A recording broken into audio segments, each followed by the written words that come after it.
Hello, my name is Jason Ross with the LaRouchesupport Scientific Research Team. I'd like to welcome you to today's broadcast. This is the second in a series of webcasts by our research team. The theme for today's presentation is Creating the Trans-Pacific Fusion Economy. We have participants on from around the country as well as internationally, and we're going to be pursuing by having two presentations by Ben Deniston and Megan Roulard of the Basement Research Team, and then have a discussion period. We'll be taking questions via email to xxi.science@gmail.com. We'd prefer them in English, but Spanish and French are also acceptable. And to set the stage briefly, I would like to mention on the theme of creating the Trans-Pacific Fusion Economy the great changes that we're seeing around the world right now, as exemplified by the shift in Ukraine, which recently rejected the proposed plan to move to an association with Europe, choosing for survival instead of the death that the EU represents. I think it's appropriate on this to read a brief quote from an American economist, Henry Carey, who wrote an 1851 pamphlet called The Harmony of Interest.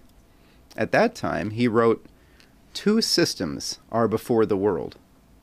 The one looks to increasing the proportion of persons and of capital engaged in trade and transportation, and therefore to diminishing the proportion engaged in producing commodities with which to trade, while the other looks to increasing the proportion engaged in the work of production, and diminishing that engaged in trade and transportation, with increased return to all. One looks to compelling the farmers and planters of the Union, the United States, to continue their contribution to the support of the fleets and the armies, the paupers, the nobles, and the sovereigns of Europe. The other, to enabling ourselves to apply the same means to the moral and intellectual improvement of the sovereigns of America. One looks to pauperism, ignorance, depopulation, and barbarism. The other, to increasing wealth, comfort, intelligence, combination of action, and civilization. One looks toward universal war, the other towards universal peace. One is the English system. The other, we may be proud to call the American system, for it is the only one ever devised, the tendency of which was that of elevating while equalizing the condition of man throughout the world. We see this today. To take the case of Ukraine, the EU had nothing to offer but economic ruin, cultural decline, moral decay, increasing death rates, euthanasia, and the lure of money. In Asia, on the contrary, we see expanding space programs from China, India, Korea, increasing living standards in many regions of these nations, and long-term projects to ensure survival and development, such as China's water projects and the renewed discussion of the Kra Canal in Thailand. Once again, two systems are again before the world, which present themselves today as the transatlantic world and the Pacific orientation. We're going to hear about this in two presentations from Ben Deniston and Megan Roulard of the LaRouchesupport Basement Science Research Team, followed by a discussion period. We've already received a number of questions via email, and we will be taking them live via video from several locations around the country. Again, send your questions to xxi.science@gmail.com. English preferred, Spanish and French are acceptable as well. And so now let me present to you Ben Deniston, who has done a good deal of work on planetary defense and energy flux density measurements of both evolutionary processes and economies.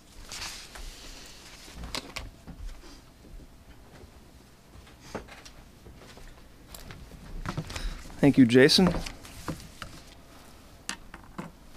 So we're going to engage in a discussion here on the prospects for creating a new global economic system, really, and looking at the reality of the shift already ongoing towards the Pacific and the Asian Pacific region of the planet, where you have a serious orientation towards growth, towards progress.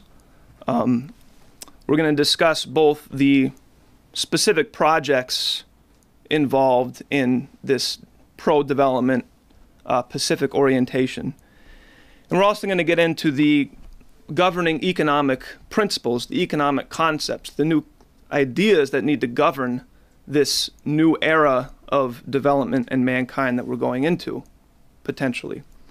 Now, as we published in a preliminary but thorough special report, the Nuclear NWAPA 21 Gateway to the Fusion Economy, this can be found on the LaRoucheSupport website. It can be found on the 21st Century website, 21st Century Science and Technology magazine as well.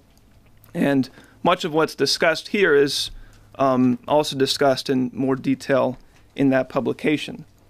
But just to give an overview of the region of development that we're looking at, if we pull up the first graphic, the first slide, we can see that we're looking at a integrated concept of development stretching from the Mississippi River in North America, stretching west throughout the western half of the continent of North America, with the Keystone Project being the NWAPA 21 Water and Power Project, which we'll get into more detail.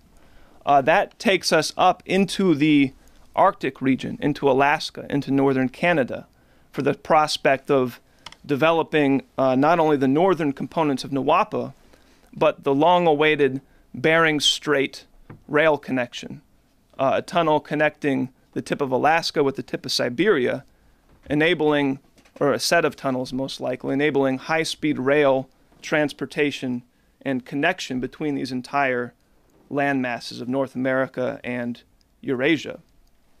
And development projects stretching into Siberia on the Asian side, down into China, Southeast Asia, and then we already see an orientation from China with the proposal of the new Chinese president for a new Silk Road orientation, which is a similar concept of developing the territory, now moving across Eurasia towards Europe.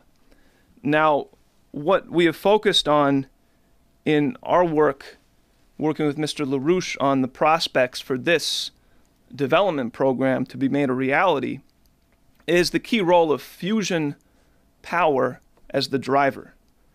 And to get into that and some of the related issues, the concept that I'm going to discuss is the need to develop a new idea of physical economic progress, a concept that I think has been lost to many in the American population following the past decades of a zero growth ideology. This is a type of progress that is unique to mankind, and it used to be more familiar to older generations in the concept of any individual living to create better conditions for their children and grandchildren. The idea that people saw their lives, their work, their employment, their commitment as a generation to improving the conditions of life for those that come after them. The idea that every generation should be a successive stage of development, a successive improvement in what should be and can be an endless process of development for mankind. And I stress endless because there is a very large solar system and very large galaxy sitting before mankind. So the idea there's any limit to the potential growth many, many, many generations down the line is hard to imagine.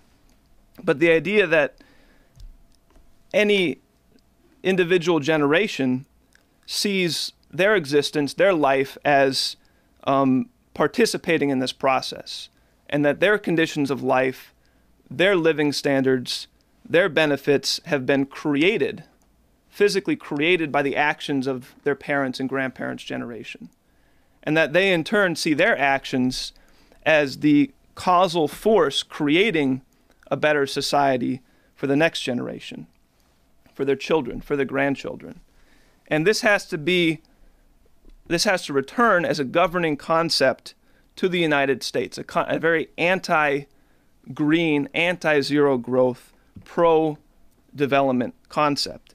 And every individual has inherently has the right to participate in that process of successive generations of development. But we could get more into it, and we could really ask the question of, where does this potential come from? Where does this power come from? Now, we are experiencing a very visceral expression of the fact that this does not come from any of the current theories that tend to dominate economics today. Real progress does not come from money. We have more money now than we've ever had before, and we're much worse off for it. Actual progress does not come from the magic forces of the markets. The markets are attempting to save their hyperinflationary money through the actions of Wall Street, and they're destroying our society and our population in that process. So where does this potential for progress come from? Well, if you take a physical approach to economics, like Mr. LaRouche has specialized in, you could study what we could call the productive powers of labor. The ability for a labor force to produce more needed goods than they consume. There's certain requirements for society, physical requirements. Mankind's existence depends upon these physical processes, physical economic processes, food, agriculture, industry, the physical means of existence for society. Now, for mankind, you have an interesting phenomenon where we can actually go through processes where a potentially smaller portion of the population can end up actually producing more of those needed goods, and more of them at a higher quality by less amount of a labor force required to produce those physical goods. You have the concept of an increase in the productive capabilities of a labor force driven by scientific and technological progress, which then enables, if you need fewer people to produce all the food requirements or industrial requirements, you free up more of your population to participate in science, in education, in classical artistic activity. You free up more of your population to develop and focus on the creative aspects of society, which then becomes the real secret driver of economic growth. But again, even this idea of increasing the productive powers of labor, increasing the productivity of a labor force, where does that power really come from? And I want to just try and illustrate this by going to a reference that Mr. LaRouche, Lyndon LaRouche, has often made, going back to the emergence of evidence of the use of fire by a human type creature way back in the deep history of mankind. And what I would say, what I would want to emphasize about this is, when you see the existence of the first use of controlled fire as a means of controlled means of activity, you see evidence for what I would call a non-biological existence of the human species, evidence that the human species defines its relationship and its existence not by a simply nature of the biological body, the biological structure, but as a function of something completely different that doesn't exist in any other animal species that we know of. So you have the emergence of fire. Fire is used to cook food. Fire is used to provide warmth. Fire is used to make tools. Fire is used to generally improve the conditions of life, enable a larger population, enable a larger population density, fundamentally changing the relationship of the human species to the biosphere around it, to the environment around it. And to illustrate this, you could take one way to look at it that I think poses the point in an interesting way. If someone were to try and study this change from the standpoint of ecological terms, the standard methods used to study the nature of an animal species and the relationship of the animal species to the biosphere, a standard ecological study, you would see a change that you would only think would be attributed to biological evolution, an evolutionary upshift in to a higher order species. But for mankind, there's no biological change.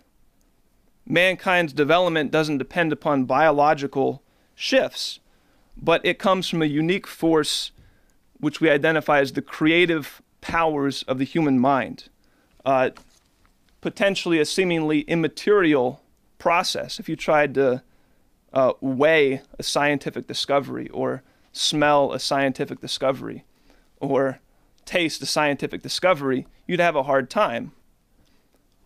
But we see that scientific discoveries have controlling effects in the universe. They're physically efficient in changing mankind's ability to act and improve the planet and improve the conditions of life on the planet.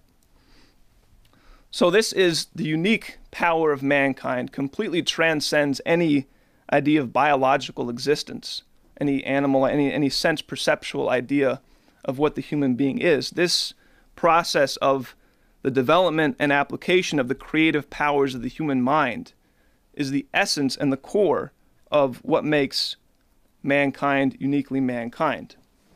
And so it's been through this process that mankind has become the most powerful force on the planet.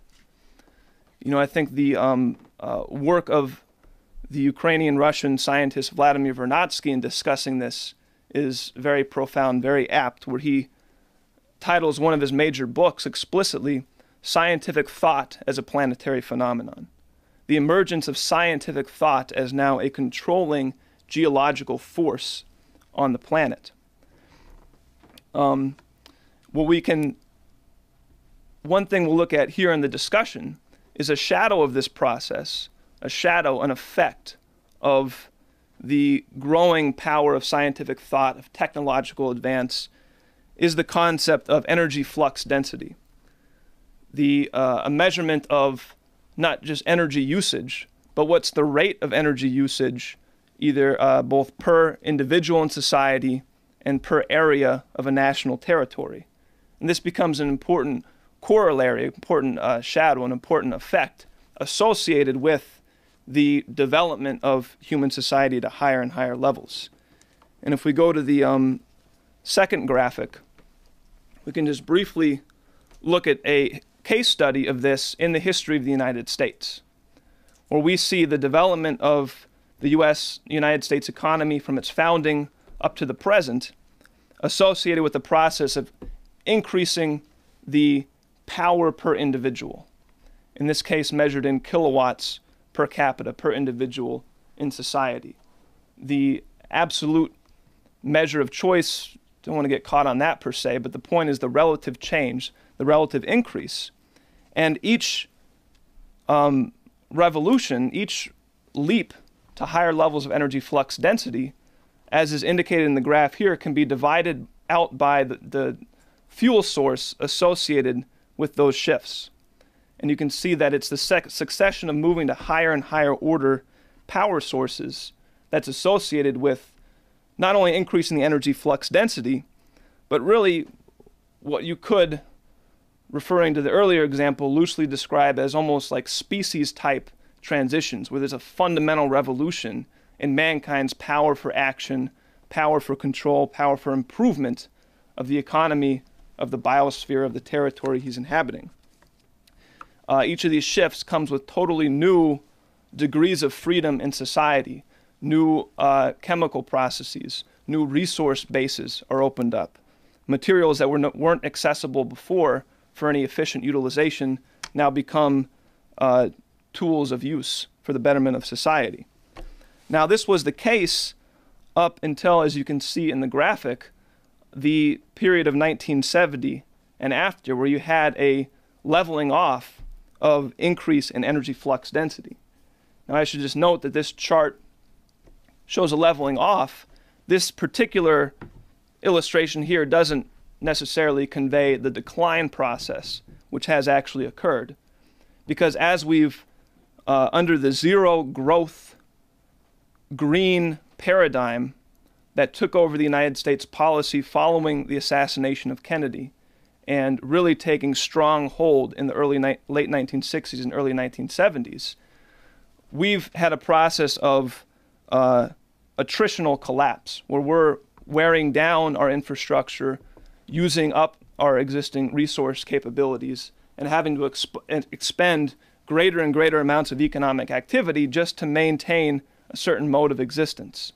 That has brought us to the point where this whole system right now is breaking down. And I should emphasize a huge component of that has been, over this past 40-year period, the outsourcing of productive jobs, the shifting of jobs out of the United States and to places like China.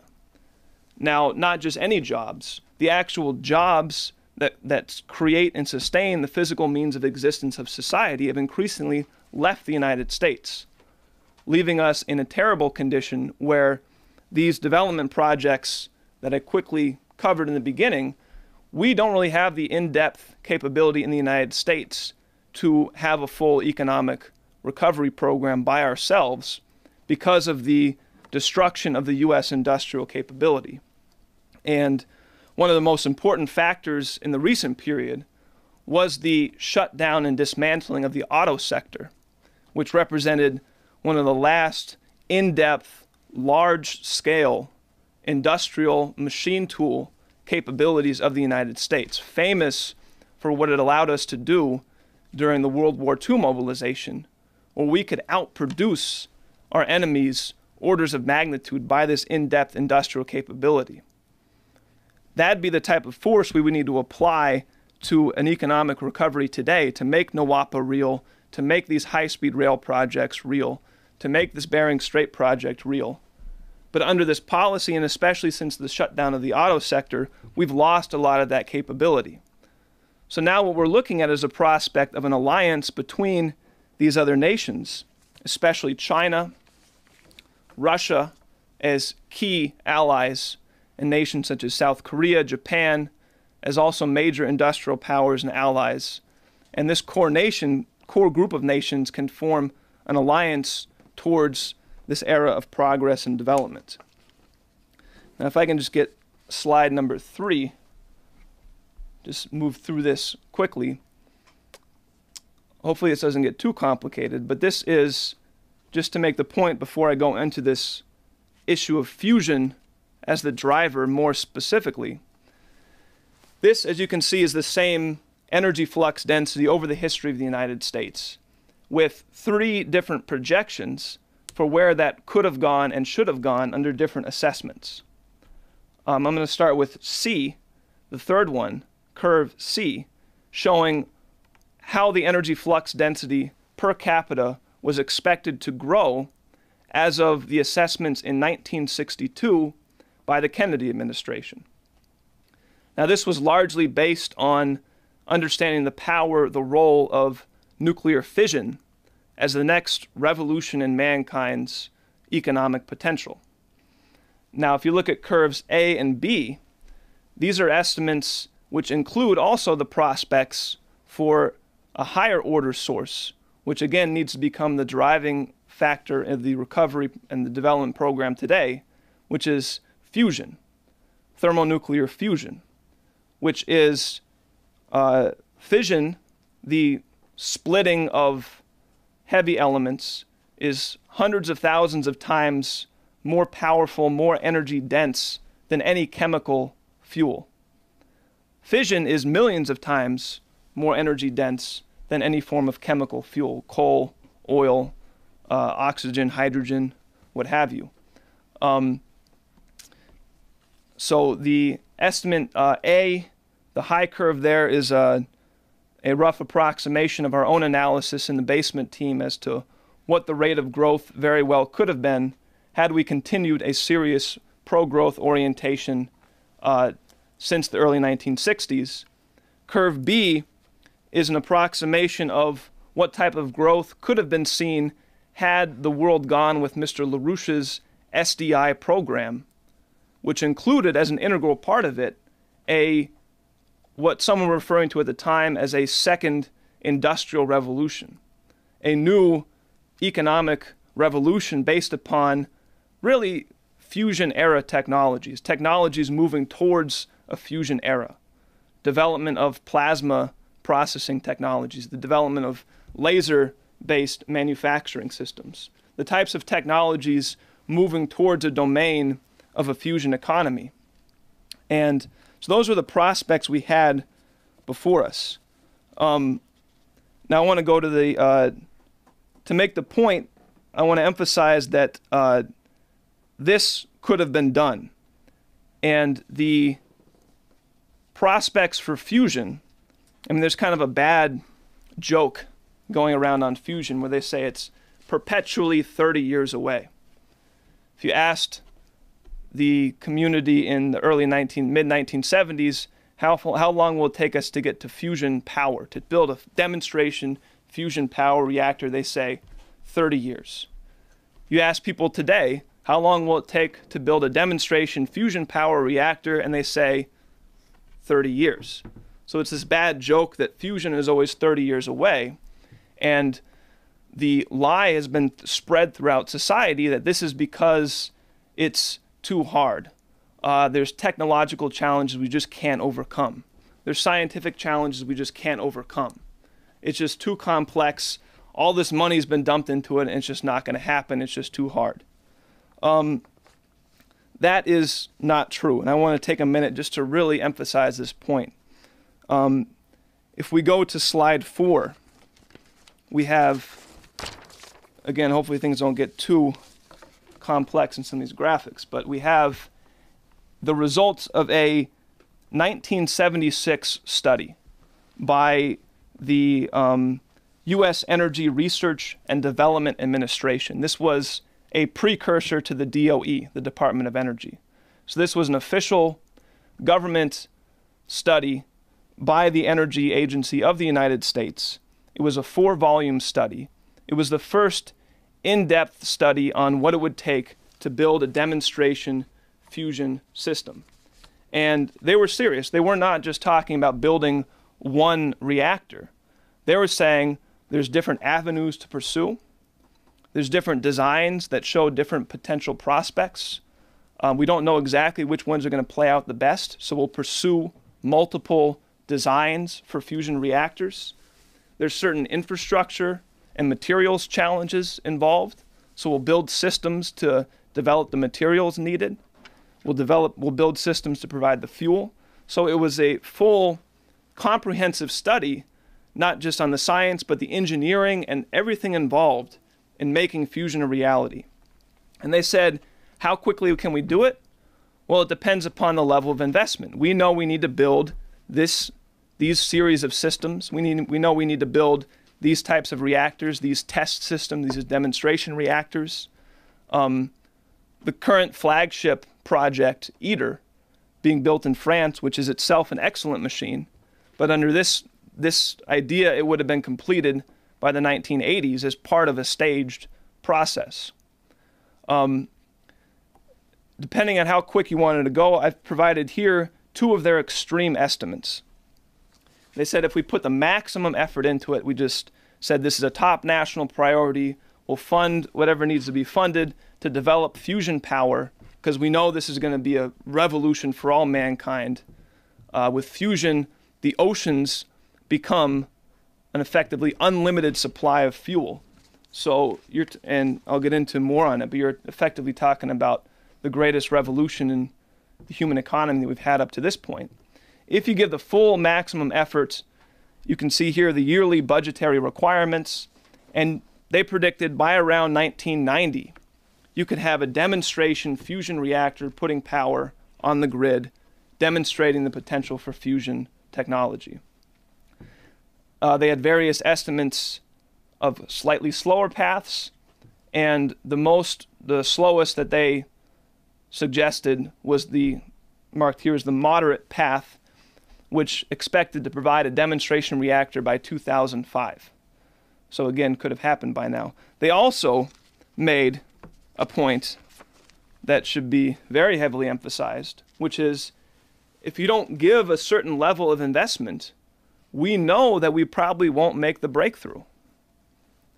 If you don't give a certain minimum level of investment, then we know we're probably not going to be able to have the density of activity to actually get an operating fusion system. And this was indicated by saying, what if they just continued the projected budget of 1978 off into the future? And the conclusion was, it's very possible you would never get fusion power under that type of investment. You just don't have enough money to build the systems you need, to figure out the questions, and to take those answers and implement them in the next stage in any type of effective way. Now, so that was known as of the mid-1970s. Now, if we go to the next slide, 5, you can see the actual funding. And so this makes clear we never even tried. We did not try. The idea that fusion is 30 years away as some bad joke, that it's always 30 years away, is just a bad, sick joke. We never even tried. The commitment was never made to actually seriously make this a reality. Now the point is that this is all governed by the reason why I emphasize this is because the prospects for fusion power are there. What needs to change is this zero growth paradigm. The reason why fusion was never pursued, it was suppressed. The reason why fission was never pursued and suppressed in any serious way was because of this zero growth green paradigm, which, as you saw in the energy flux density curves, also contributed to the complete leveling off of any growth of energy flux density per capita over the past 40 years. And as we're experiencing right now today, has led to the complete destruction of the U.S. economy. So now I want to focus on 2 case studies to kind of just attempt to illustrate some of the potentials, the prospects of fusion power, fusion technologies. And the reason why I wanted to emphasize these funding curves is to make the point that we are much closer than most people admit or give credit. A few independent estimates by different sources looking into this have given the range of 10 to 15 years as a rough, completely feasible range of time in which we could develop a demonstration fusion power reactor. So you're looking at for a prospect of 10, 12, maybe 15 years if we actually decide to do it, which, as you can see, we haven't done. Now, this is going to be critical, not because we're going to be able to have fusion reactors next week, but because this whole Trans-Pacific development program has to be centered around fusion as the driver, the technology driver, the power driver for the whole program. And just to try and give a brief sense of why that's the case, I want to look at these 2 case studies. So for the first one, I'm looking at the question of productive powers of labor. And this can be seen if you examine the history of iron production in the United States throughout the history of the United States. Now, iron is just a useful case study to examine. It's the most used element by weight of the entire periodic table by human society. It's the main component of steel. And so iron is, an integral part of the core, the backbone of any modern industrial economy. So it's useful to examine that. Now, if we look at the history of iron production, and you look at the energy flux density of the production methods. So again, the point here is not to get stuck on the nature of the measure itself. Here we're looking at billions of joules per square meter per hour, or gigajoules per square meter per hour. The point is you're measuring a rate of flow of energy per area per time of the blast furnace, of the furnace that's producing the iron in this case. Again, now the point is the relative changes. In the 1830s with charcoal, wood charcoal-based technologies, you had a energy flux density value in these metrics of 2.6, which enabled a production of about 10 tons of iron per worker per year. So this is our idea of the power of labor, the productive powers of labor. How much can each individual in society produce.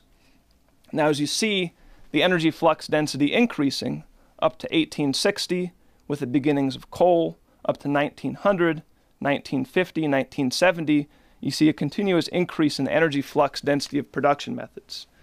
This is associated with moving to coal and to coke, a condensed form of coal, moving to technologies to actually blast pure oxygen into the furnace to have a higher temperature, a higher rate of activity.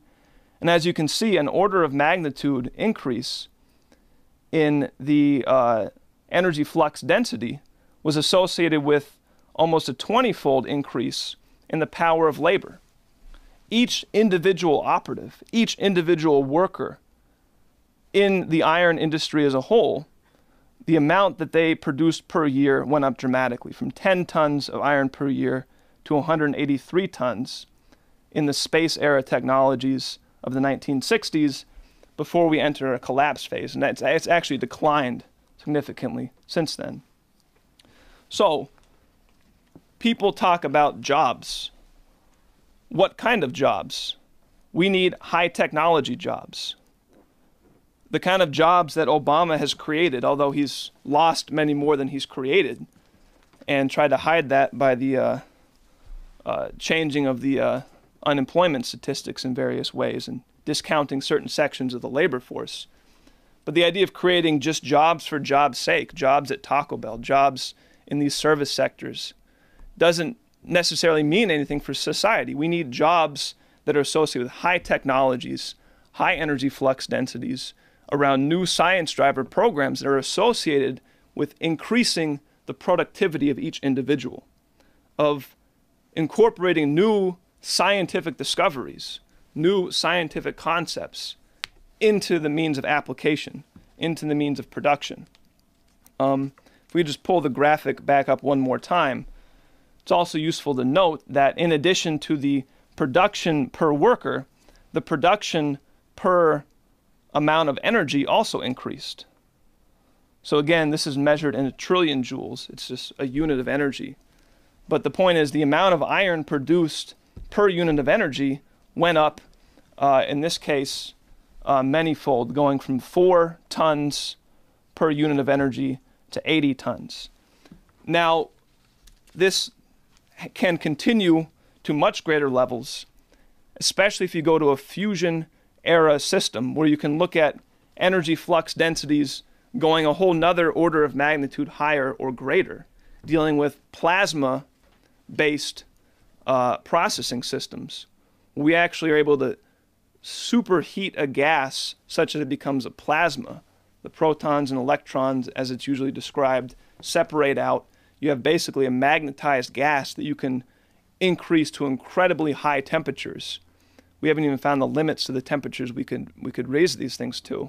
And you could engage in materials processing, industrial processing, at much higher degrees of efficiency. In the chart there, we saw that you can further increase the productivity per unit energy up from 80 to somewhere between 200 to almost 300 tons per unit energy. And again, this was just taking iron as a case study. The same applies for other metals, for aluminum, for cement production. It generally can increase the productivity of all types of manufacturing and materials processing. But it also opens up a completely new mode of chemistry, a completely new concept of natural resources. And again, I want to just take a minute to address this because this is a common problem we run into in people's understandings of economics and of human economic processes, is this idea of natural resources. And the very idea of natural resources, using that term, really implies a fraudulent concept. Because it implies the resources are defined by what's natural, what's there, what they are. But that's not true. That's a total fraud. The resources are defined by something completely different. You can take any example, but take uranium, for example. 150 years ago, uranium didn't mean much of anything to human society. You know, I was told by one person that there was some slight usage of uranium to tint the color of glass for glass making a certain color. So it was a resource in that sense, and that was it. It was pretty much otherwise constituent components of dirt and rock, relatively useless. Today, it's one of the most energy-dense forms of power source, power fuel, that we have available to us. What changed? Did the uranium change? Did the resource itself change? Where was the change? We had an entire scientific revolution coming out of the turn of the century, of which individuals such as Planck and Einstein were central figures. They didn't develop every aspect of nuclear fission technology, but they were leading figures in an entire revolution of investigating the domain of the very small. And Einstein's discovery that matter and energy are actually interrelated and part of the same thing, which is the governing principle behind the energy release of fission and fusion reactions. So you had a series of individuals led by certain leading, standout, remarkable individuals drive a scientific revolution, which then completely transformed mankind's access to natural resources, where now things like uranium, fusion fuels from ocean water become conceivably potentially natural resources. It enabled higher modes of energy flux density. All this is a shadow, as an effect created by, again, as I was opening with, the power of the scientific thought of mankind, the power of scientific discoveries, which again is the source of progress. So now I want to take just one more case study to look at this in a slightly different fashion, which is the NWAPA program, which is a continental water and power management program. And this can be used to illustrate a second example of the role of energy flux density, which is the energy flux density applied per area of a territory. Now, as most inhabitants of the North American continent are familiar with, we have a major desert on the western region of the continent. What we have here is a map illustrating the precipitation, rainfall and snowfall, yearly average for the entire continental territory. The purples and dark blues, and blues are very high levels. The brown to yellow are very low levels. So you can see the East Coast, for example, and the whole eastern third of the continent has a much higher range of precipitation over the whole territory. The West Coast, the western half, the western third, has overall very little, and the black arrows represent rivers, major river systems, and the thickness of the arrow corresponds to how big the river is, how much flow of water comes out of the river. So you can see the Mississippi is the largest, and other major rivers are indicated by the arrow systems. What you see on the West Coast is this interesting phenomenon where there's actually, if you can see it, a very large amount of precipitation along the northern coast, along a small strip of territory just inland of the Pacific Ocean. And that's because you have a very large mountain range right along the western coast of the continent, which blocks a huge amount of moisture from the Pacific Ocean from traveling inland and bringing water into the inner regions of the continent. The moist water flows through the air, hits this mountain range, is forced up in elevation to higher elevations where it condenses and falls back down as rain and snow. And then much of this water, which the sun, worked very hard to evaporate this ocean water and get it up in the atmosphere and make it so it could do something productive, like participate in plant life, participate in the growth of crops and forests. This water that had to go through a whole process to get onto land, then just runs right back off into the ocean because it hits this mountain range and falls back in. So it's a completely wasteful, natural orientation of the continental system. The graphic, the bars on the left, is just another way of expressing this, which is the water availability for different regions of the continent. The one on the far left is the average for the entire continent of North America. The very large bar next to that is the Northwest region, which I was just describing, where you actually have a very, very high amount of water availability per area on average. The third bar, the very low one, is the entire Southwest. So the entire southwestern quarter of the continent, basically, stretching from California, Nevada, Utah, out down into Mexico. This entire region, as you can see in the graph, has a very low level of water availability per area. So this is just taking this graphic and putting it in per area terms. Now the point is that this natural, supposedly this way this exists naturally, actually makes for a very low level of productivity of the continental water cycle. There's a continuous cycling of water for the entire continent. As I mentioned, the oceans are being evaporated by the sun. It's bringing new water onto the continent.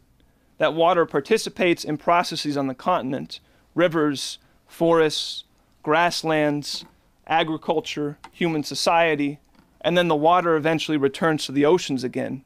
And you could, there's a lot of complexities in the whole details of the system, but as a whole, you could very easily conceive of the entire thing as an input-output system.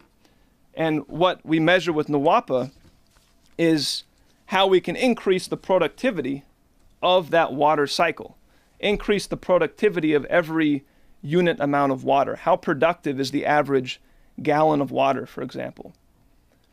Well, if you go to the next slide, to the last slide here, number 8, we can see what NWAPA will do, which will redistribute a chunk, and you can see the redistribution proportions in the graphs on the left, but it will redistribute a relatively small percentage of the water available up in that northwestern quadrant, which you can see on the map highlighted in blue. And through these systems of rivers, canals, tunnels, we can bring that water down into the southwest and down into the high plains regions and actually have a more equitable distribution of the water of the system.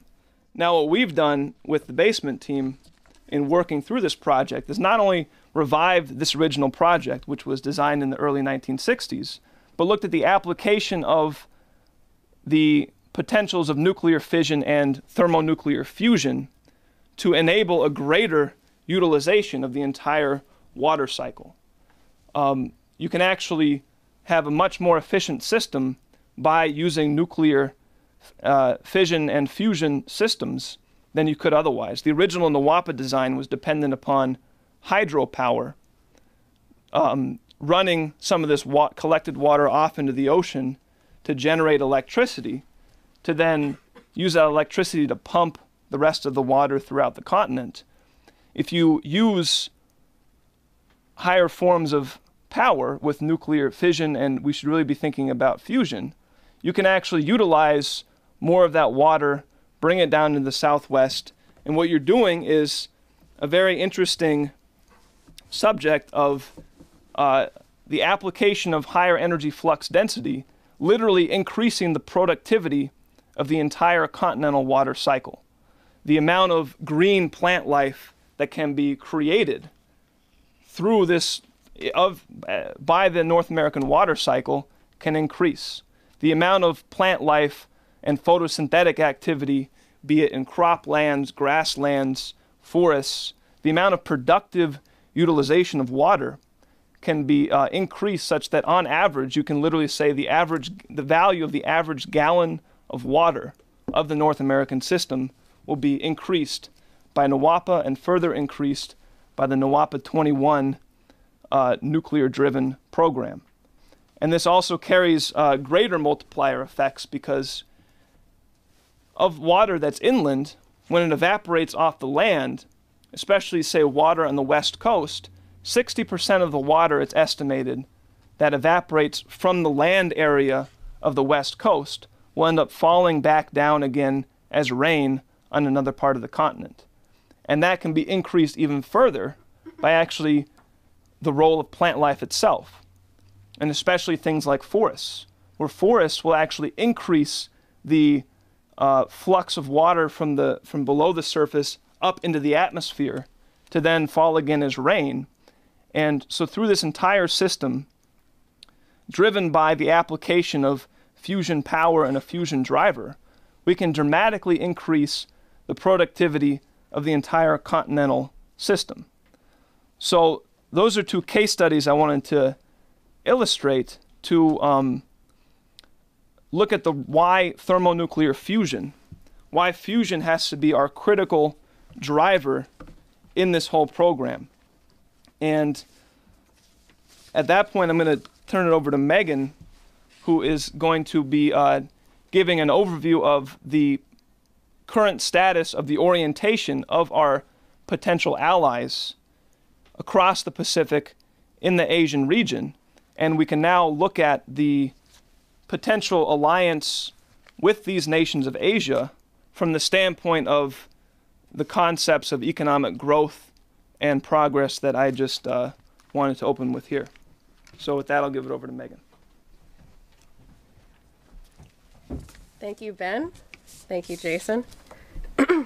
So I actually want to start, I want to restate and refer to the quote that Jason read in the beginning, that any part of the world right now is faced with a choice between two systems.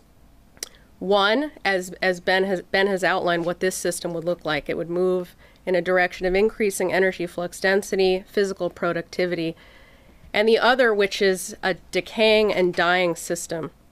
This is the transatlantic system of monetarism, and it's represented best by the policies of late of the Obama administration and also of the EU.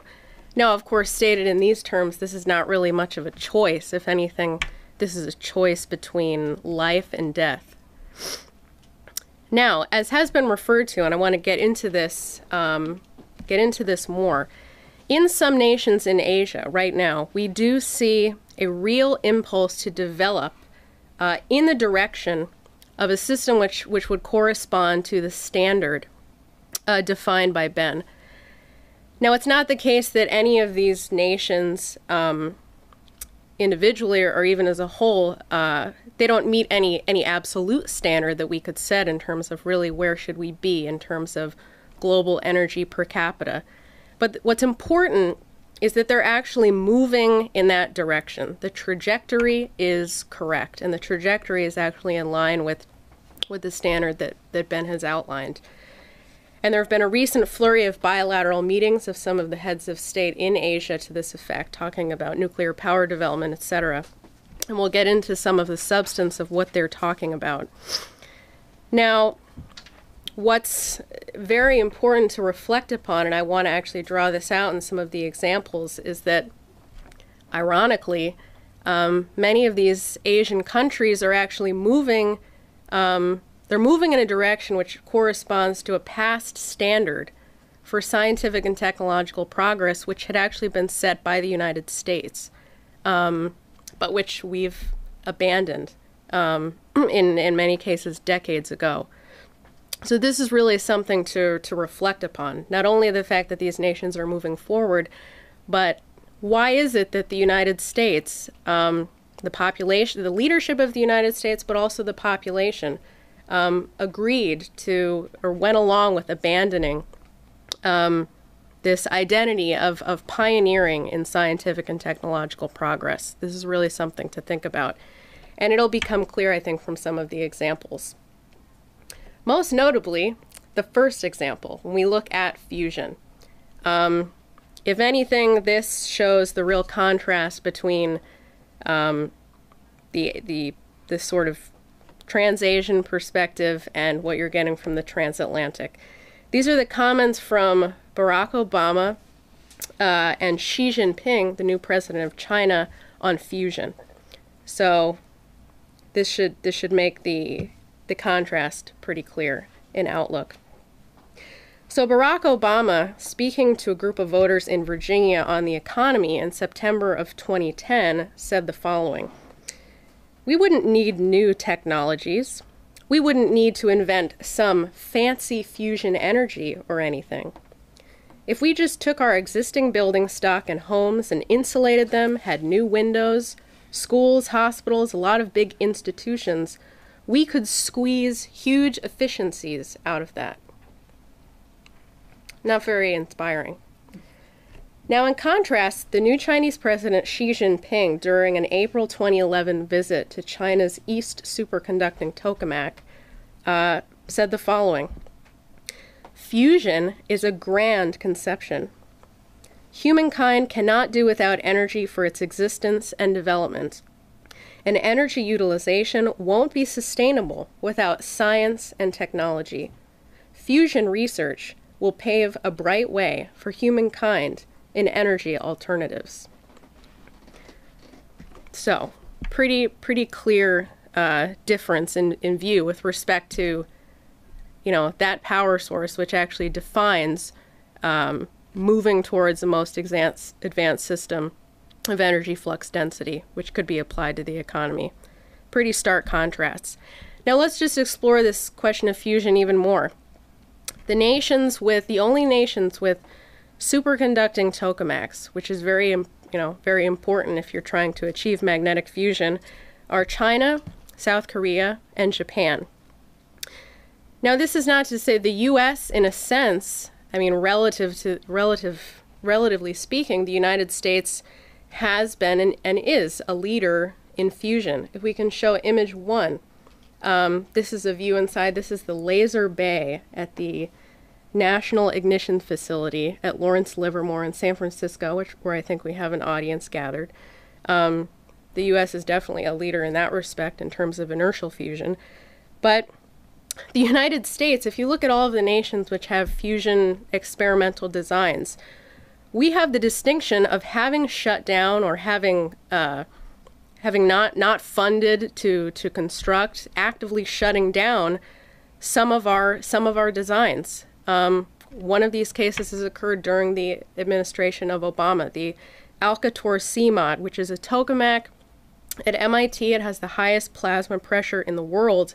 Under Obama's presidential budget, this is going to be shut down. So we're definitely the only nation, we're sort of are set apart in this respect, that we're actually shutting down some of our fusion reactors. The ITER project, which Ben referred to very recently, Japan and Russia met and said, we have to work together to do everything we can to accelerate the progress of this program. It's not moving fast enough. Let's look also next at fission. Who is leading in this respect? And again, this is not about, what's important here is not, the absolute number, who has the greatest absolute number of fission plants. It's who has the trajectory of actually progressing. Europe, is trying to shut down all of its nuclear power plants. The United States certainly doesn't have a plan to build many more fission plants. China actually has the most significant plans for expansion. They only have 16 power plants, but they're actually building 30 right now, and they have even greater plans for expansion. Something that they're planning to build is a high-temperature gas reactor. Now, this is considered an advanced fourth-generation nuclear plant. But here again, we have a case. Which country developed one of the first high-temperature gas reactors? You wouldn't know it based on looking around today. It was the United States. If we can show image 2. This is the Fort St. Vrain generating complex, a view inside. This was in Colorado. This operated as a high-temperature gas reactor from 1979 to 1989. It was then shut down, and we didn't build any more. And now China is planning to build these. Look at Russia. Russia has pioneered and intends to pioneer in the area of building floating nuclear power plants. Again, where was the first who developed the first floating nuclear power plant? The United States. If we can look at image 3. This is clearly sort of an older, it's actually not that old.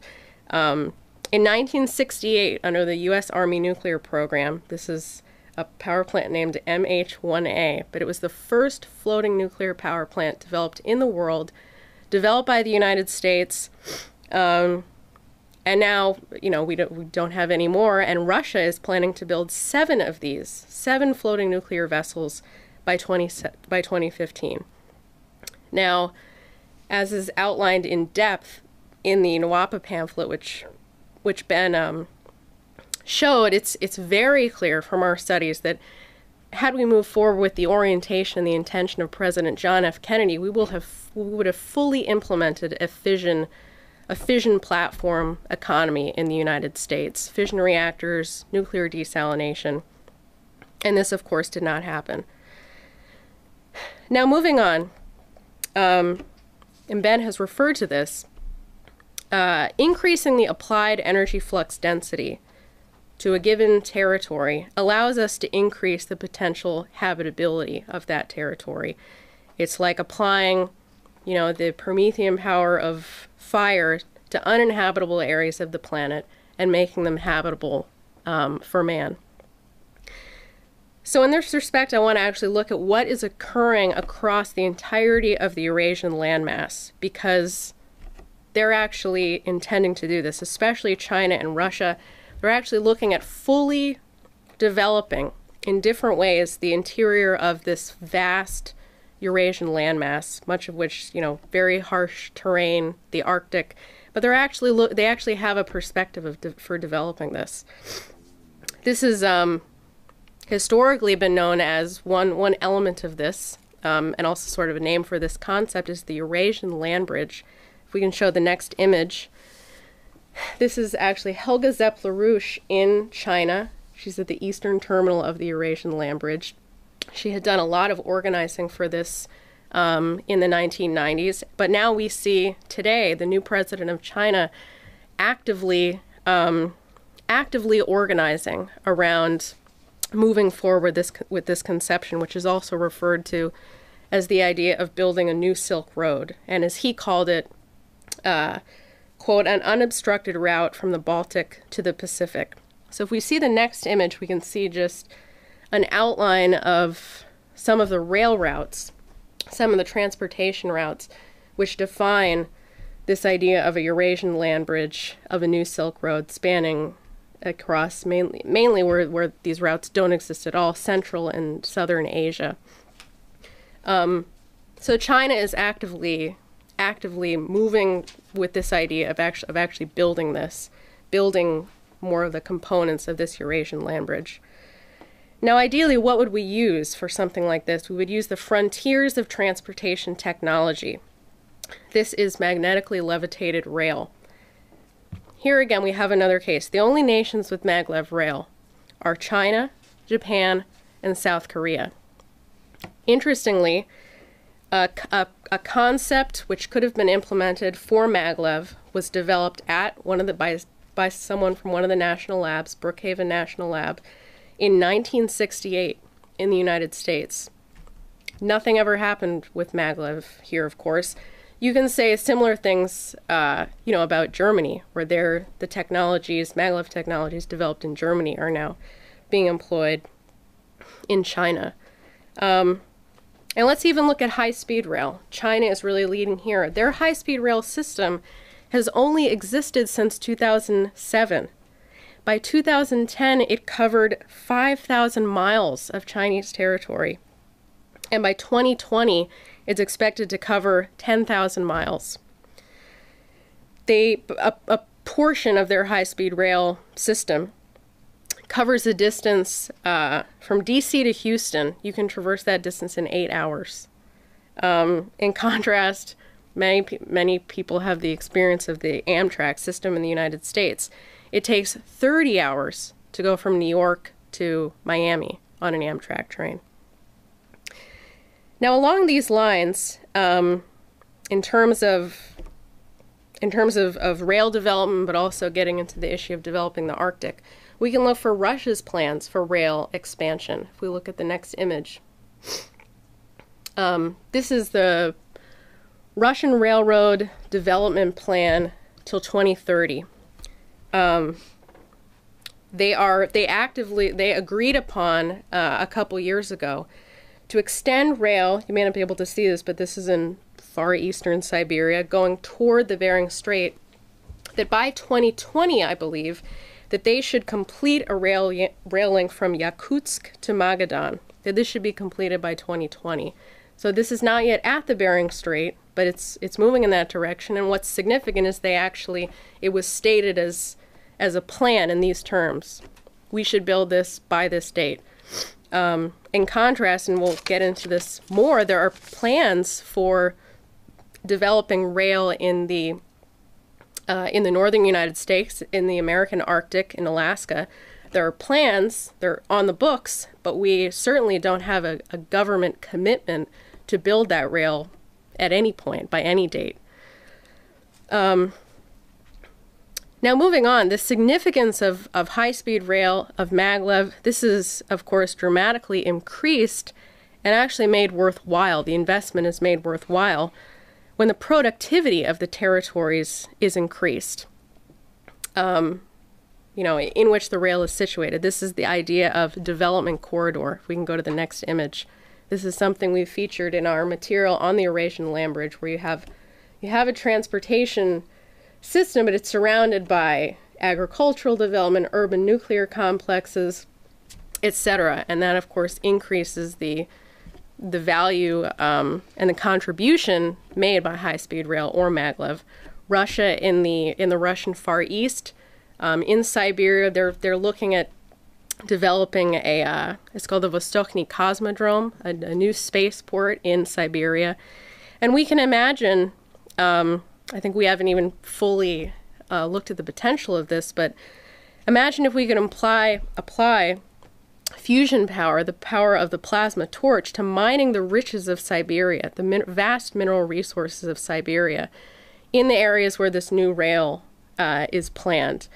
And this is some of the richest territory on the planet. Some, palladium, tantalum. Siberia has 80 to 90% of the world's, of all the world's palladium and tantalum. And there's many other cases. Now, just continuing with this idea of the increasing of the productivity of the land, as we see with the idea of a development corridor, but overall, what is planned for developing the Eurasian landmass. Let's just look at one example, because this obviously also does deal with the issue of agriculture. This is a major water project currently being built by China. It's called the China South Water North Project. We can show the next image. Sort of a sketch. This project will transfer 25 million acre-feet from the Yangtze to the Yellow River. There's much more to say about it, of course, but this is the largest, and this is being built. They're testing portions of it. It's not yet fully operational. There are very challenging components which could be built in the West. It's really the largest such transfer project on the planet. Now, imagine, if you will, if we could go to the next image. And it sort of works this way. Imagine sort of a mirror image reflected across the Bering Strait, where you have this vast Eurasian landmass. On the other side, you have a vast North American Arctic, completely undeveloped. And as we've gone through, the Eurasian landmass, there are actually plans to develop this and going into the Arctic. Now, sort of the mirror image on the other side, we have a project which Ben has referred to on the books to do just this for North America. We can jump right on board. This is the North American Water and Power Alliance. If you can show the next image, because this will involve, as I'll mention, the construction of really a new Pacific transportation corridor through the Bering Strait. We can see sort of a reflection of this. Now, just to discuss briefly some of the elements of NWAPA that we haven't gotten into so far. This is a continental water management project, as Ben has gone through. But again, we've updated it, but this was originally developed decades ago, during really the era of John F. Kennedy, when, this might seem shocking to our audience, we had a president, a Democratic president, who said in a speech that he said the idea of any drop of water running to the ocean unused was a waste. That's how people used to think decades ago, when we were actually a very productive country. We're just going to take roughly 20% of the runoff water from some rivers in BC, Yukon, and Alaska, bring this down to the Great American Desert through the Rocky Mountain Trench, pumping over the Sawtooth Mountains. I'm sorry, if you could show the last image. It's just an image of an updated image, the next image, of the North American Water and Power Lines. It's very detailed. We've upgraded this. I'll mention that. And you're transporting water from one set of basins where there's 1.3 billion, I believe, 1.3 billion acre feet, I think, of runoff, to one where there's 30 million acre feet. Clearly a discrepancy, and Ben has gone through some of what caused this, bringing 50 million acre feet down to the U.S., the High Plains, and Mexico. And we've reconceptualized this according to a nuclear platform. Reduce the need for hydropower for the pumping. And one thing this map features that is totally new to what we've done with it is where you could have desalination stations, which was actually a specific vision that John F. Kennedy had for the western United States. And importantly, in terms of what we were just talking about, it would require the development of rail into Alaska and Canada, because a lot of the components for this system are up there, and there's currently no transportation, functional transportation to get up there in terms of rail.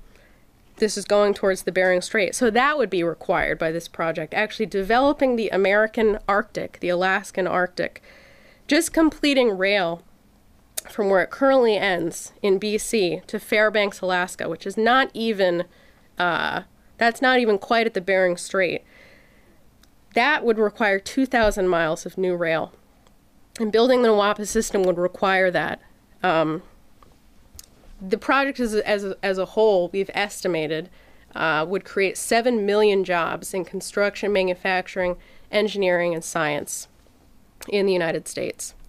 So I want to end with one more example of a frontier of science and technology where Asian nations are currently leading, but also an area, as I think many of our, especially our American audience knows, an area where the United States used to provide the vision for the rest of the world, and this is space.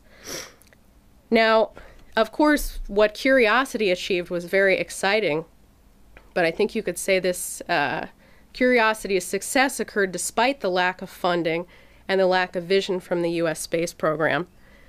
And I want to actually just look briefly, though, at the case of the moon. President Obama has commented about this. Well, we shouldn't go back to the moon because I think he said something to the effect of, I hate to break it to you, we've already been there. I think most of us know that, but the serious nations pursuing a serious program of space colonization don't have that view. They're actually saying, yes, we've been to the moon, or the United States has been to the moon, but we want to go back to the moon. We want to develop it. We want to develop bases. We want to actually maybe think in terms of developing an infrastructure capability on the moon. Which nations are doing this? Have a serious program to return to the moon? China, Russia, South Korea, India. Just the other day, a Chinese lander left. It will be, if this is successful, the first soft landing on the moon in 40 years. It departed the day after an Indian Mars probe. There are other Mars missions where the United States has pulled out. The European Space Agency has a program called ExoMars. The United States pulled out, said we don't want to pay for this, and they were forced to go to Russia to ask Russia to help them move forward with this. And people are probably well aware of the crisis with the International Space Station, which really is a crisis in a sense. If you look at a nation like the United States, we're currently dependent on Russia to get our astronauts up to the International Space Station. I've even seen reference to the fact that, as our International Space Station is coming towards the end of its life, China's will be coming complete. Maybe that will become the new International Space Station. And I just want to refer briefly to the case of Ukraine, an example of how Ukraine could fit into this kind of orientation. I read something very interesting that SpaceX, which is a private space company in the United States, actually purchases booster rockets from Ukraine. And they have stated that the quality of these rockets that we get from Ukraine actually couldn't be duplicated by the United States, which is sort of shocking, but gives a sense of the real scientific and technological knowledge and wealth which exists in that country, which could orient towards this kind of development. And just wrapping up here, I think the need for all of these nations, including the United States, to cooperate as part of a global alliance with this kind of a commitment to increasing energy flux density is it's made clear, the case is made clear through asteroid defense. Now, I think many people's attention was put on this more so recently, especially this year, as Russia was hit by this meteorite in Chelyabinsk in February. But in October of 2011, Russia had made an offer to the United States to collaborate specifically in this area. They said, we want to work with you on asteroid defense. They called this the strategic defense of Earth, harkening back to the idea of the Strategic Defense Initiative, which was a proposal worked on by Mr. LaRouche, initiated by him, to collaborate with Russia along similar lines with a slightly different emphasis. And it's also very clear, and we might get into this more, that in this area, when you're talking about, for example, not having a very long lead time in terms of a threat, applying an increased level of energy flux density to the given challenge you're talking about is actually the only thing which would be effective. So in this particular case, it's clear that the issue of the need for a global alliance with a commitment to increasing energy flux density, in the case of asteroid defense, it's clearly an issue of survival. But this discussion we've had overall, of course, it's an issue of survival on the one hand, but it also represents the only option for an inspirational and actually meaningful future, let alone any future, a vision for coming generations. And, I've tried to go through some examples of this. I think we actually have a glimpse of this. It's not perfect. Ben outlined exactly, the kind of commitment to progress we would need, which is not really currently where any nation is at. But we have actually a glimpse of what this trajectory looks like coming out of Asia. And it's clear that it's the only option for the United States to get back on a track of progress, which we unfortunately sort of left behind about 50 years ago. So I'm going to end there. We can proceed with some questions.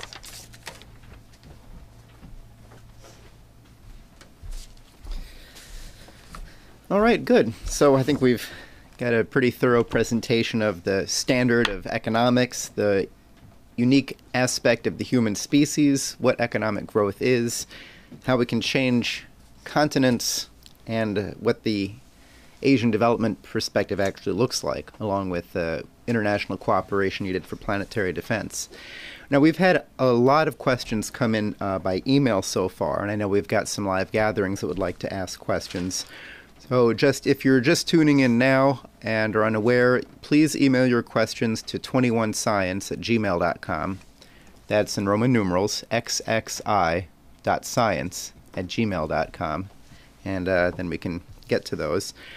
I'd like to start by turning to Texas, where we have a statement from newly a new Senate candidate in Texas, Keisha Rogers, the two-time winner of the Democratic primary in 2010 and 2012 for the 22nd Congressional District.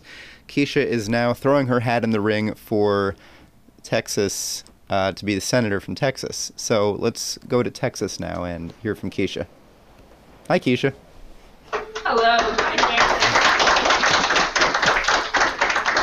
Well, I'm happy to be joining you. I would like to thank everyone and also let you know that here in the great state of Texas, in Houston, we have a gathering. And I would like to start by saying that what was just presented by Ben and Megan really gives a sense of optimism and vision for the future of what is necessary to bring this nation out of the brink of collapse and into a vision for real leadership. And that is precisely why I've launched my campaign for the U.S. Senate. And many of you remember that I ran for the U.S. Congress, winning the Democratic nomination 2 times with the platform of saving NASA and impeaching Obama. Now we've come to the point where we have to escalate this campaign. We have to escalate the fight to recognize that the state of Texas has been a leader in this nation in economic and scientific progress. But recently, under the Obama administration, that commitment to scientific progress has been stifled and has been destroyed. And we can see this by the recent targeting and budget cuts to our manned space program to NASA, which I have been continuing to lead the fight against here in the state of Texas, calling for not only the full funding of NASA, but we have to be committed to a fusion driver and to an economy which embraces the next generations, as President Kennedy intended. My intention as a candidate for the U.S. Senate here in the state of Texas is to restore that legacy and vision in which Kennedy brought to the state of Texas when he said we go to the moon and we do these things not because it's easy, but because it's hard.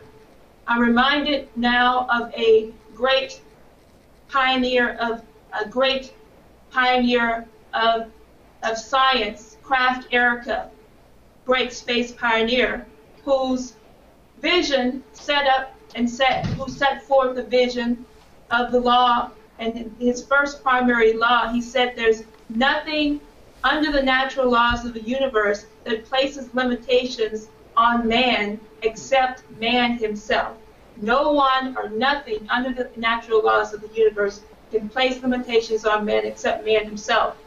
And we're at a point right now where we have to ask the question, when we allow for the shutdown of our manned space program, when we say that we have to put budget restraints and cuts on the Curiosity mission, which can actually free mankind from the brink of total destruction, which the Curiosity mission, the Mars mission, which I had the great pleasure of attending the landing of the Curiosity mission, the gathering here in Houston, where we actually, several members of my campaign joined me as we went down to the NASA Johnson Space Center and anxiously awaited, as all the rest of the world, on this great achievement.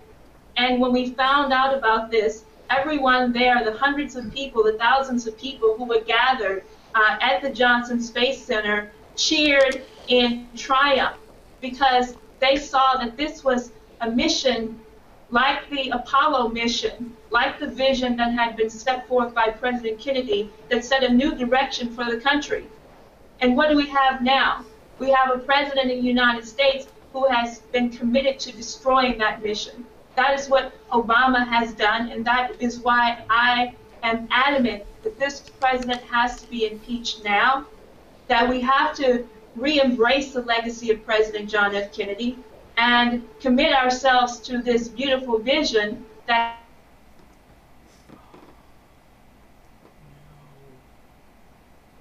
That's a shame. Sorry. Texas.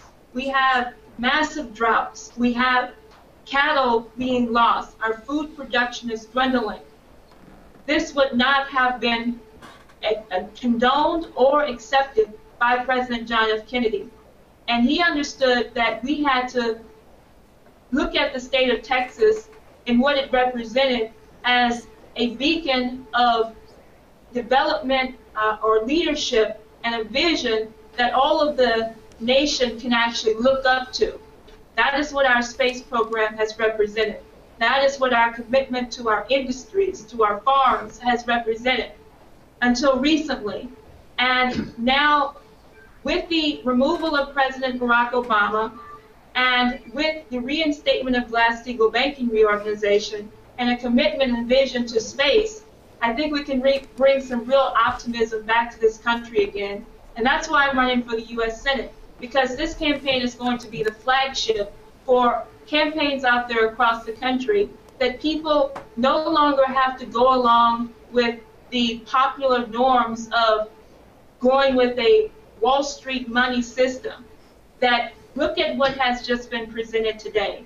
This gives us a new hope for the future and a new direction for mankind that we can start, and we intend to start that right here in the state of Texas. And I encourage people, come down and join us here in the campaign and help to show the nation and the world that we are committed once again to reviving a true mission for this country.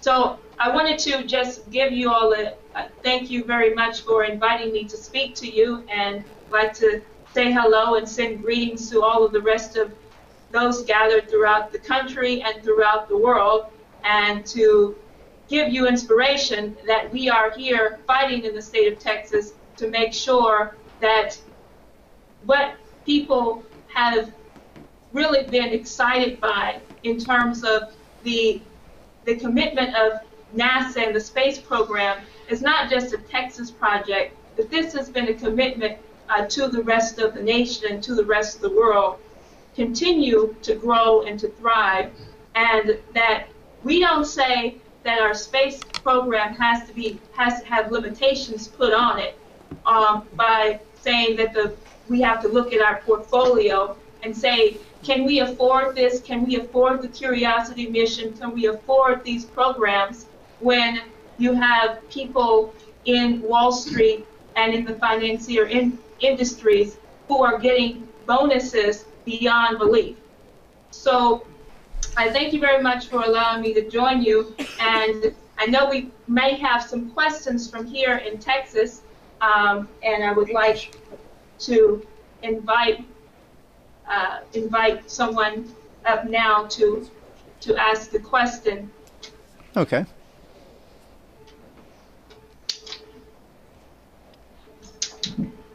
Okay. Come on up. We're going to have Joel Dijon asking question.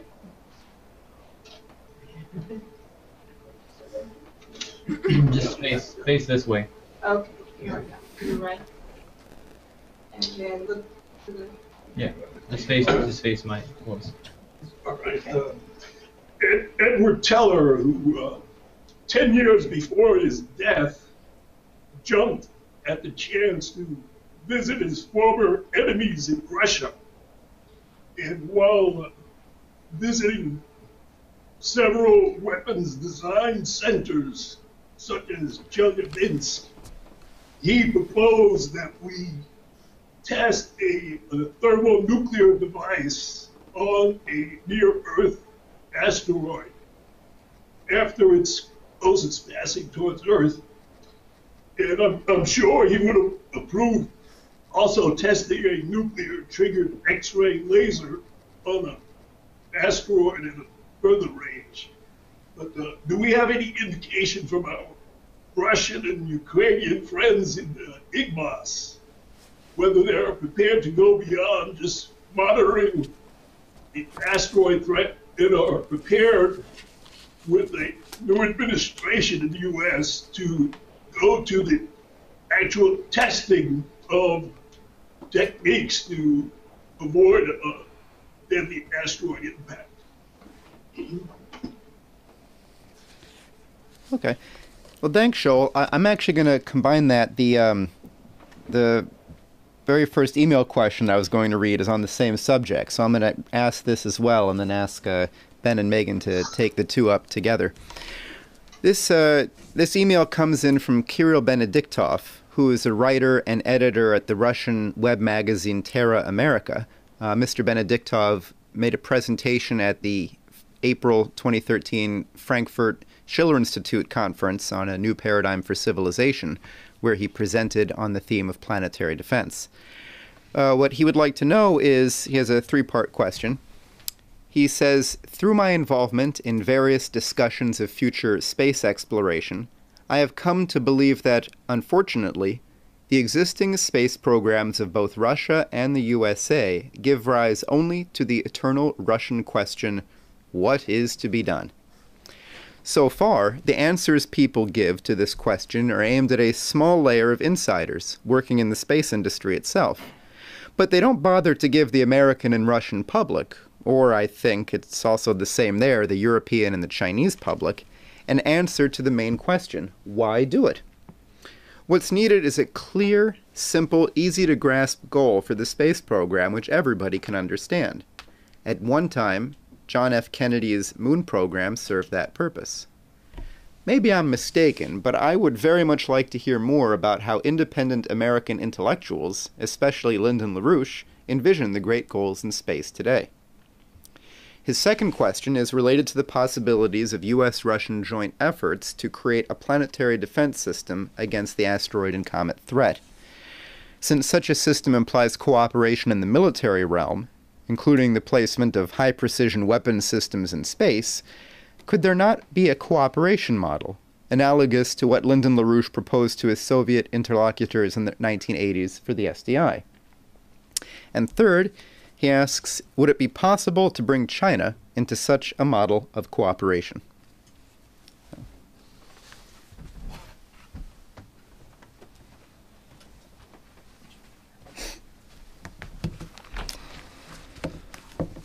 There's certainly many important layers to these series of questions, and I think I would just say that there's going to be ongoing discussion where we can get a chance to fill out some of these issues in greater depth, because this really could be an entire subject of presentation and discussion in and of itself.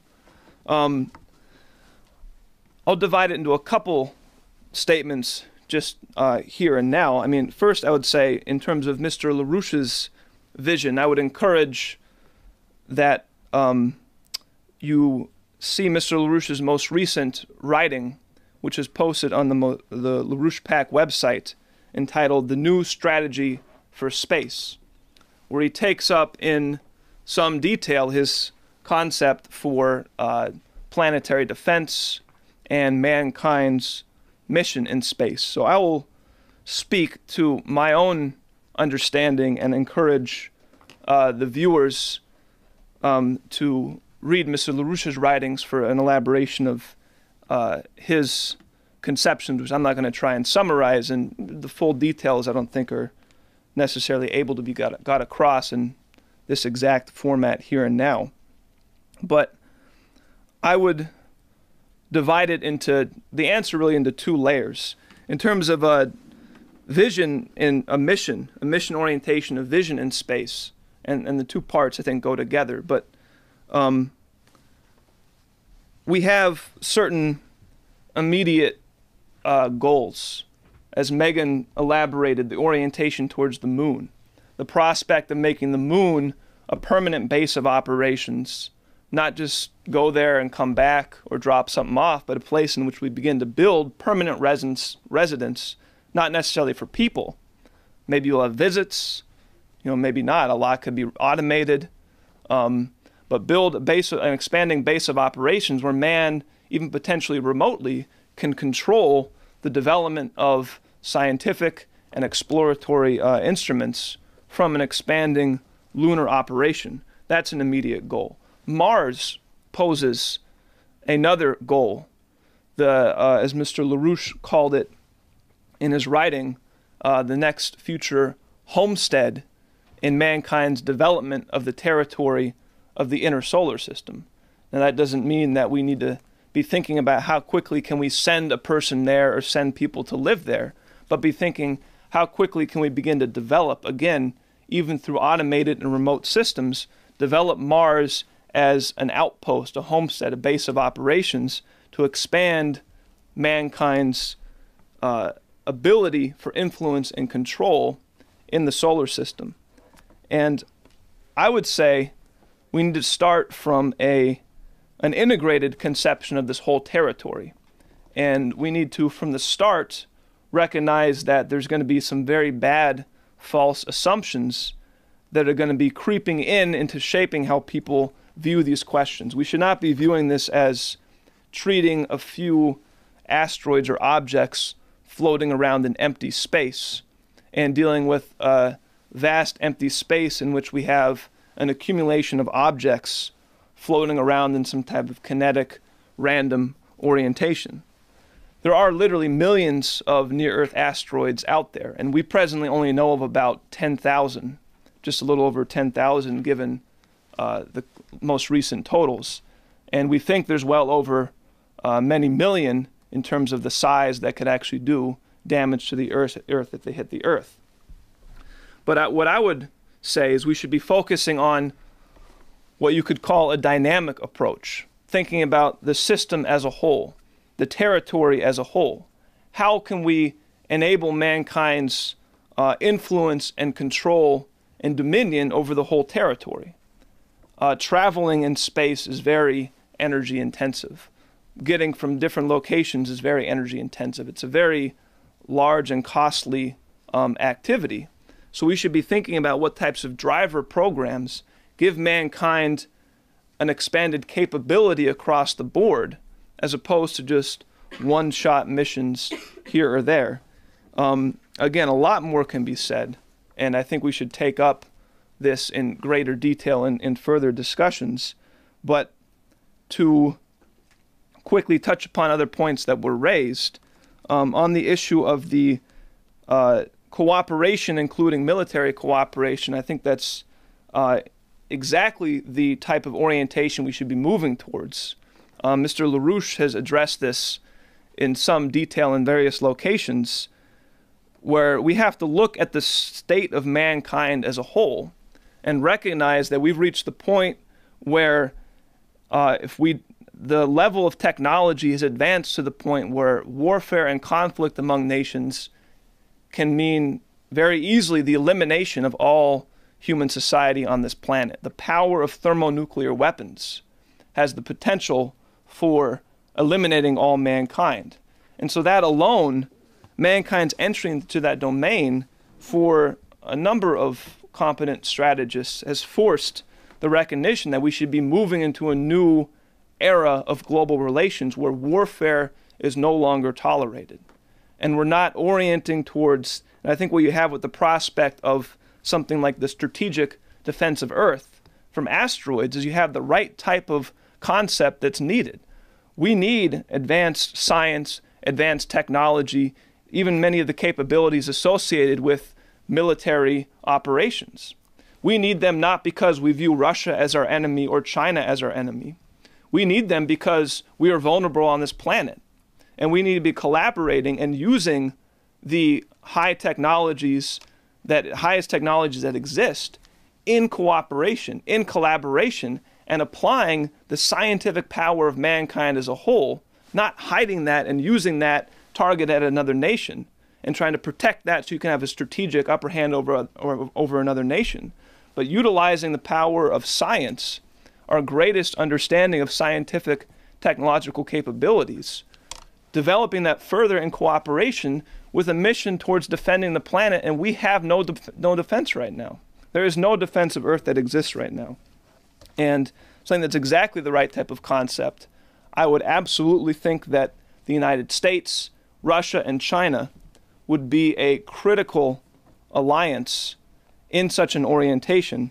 And I do want to just add one more point, which again, a lot more could be said, but I think the biggest issue in all of this, and implied in the beginning of my remarks, is really forcing a new conception of what mankind is on Earth, in the solar system, in the galaxy and in the universe.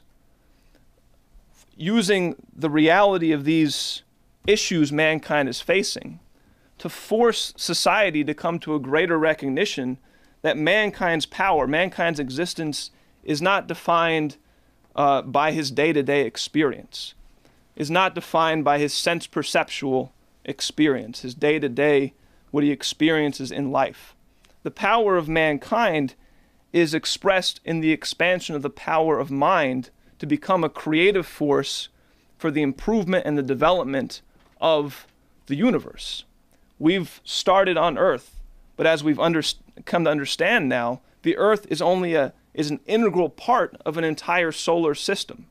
You see this with asteroid impacts, you see it with solar activity, you see it with all kinds of phenomena. Processes on Earth are intimately connected to the solar system. So inherently from the start, our future existence on this planet is inherently dependent upon our ability to reach out and move out into these greater domains. And the inner solar system is the first place to start. But it should force a new degree of reconsideration of what mankind actually is in the universe, and a recognition of the fact that it is the creative contributions of the power of mind and of your ability to feed off previous generations and enable higher states for future generations that is the driving force in all of this. And without that type of cultural development, without that type of increased recognition and appreciation of creativity, human creativity, as the core driver of mankind's existence, I would think, and I think Mr. LaRouche would absolutely agree, we cannot have a competent defense of Earth or space program or expansion of mankind into space. So again, there's a lot raised there, but that's what I would add, that's what I would place in response to the series of questions. I just want to add a brief comment to what Ben said. I saw a comment from, it might have been the head of the Indian Space Agency, but I thought it was very interesting. He was asked, well, why are you pursuing the path that you are in space? Are you in a race with China? And he said, we're in a race with ourselves. And I think, this is really the point. There are always going to be goals, and Ben outlined what some of those specific goals in space would be. But those goals are always going to be changing, because ultimately the objective, what we're actually trying to do, it's not any external goal. We're trying to have challenges available for the creative minds of our population. And as we solve those challenges, we're going to require new goals. So it's not as though in space there's ever going to be one absolute goal for, which will define the end of space programs or something.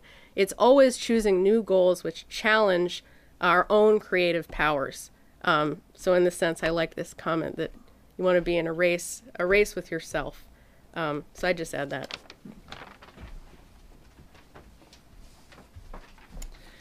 Great.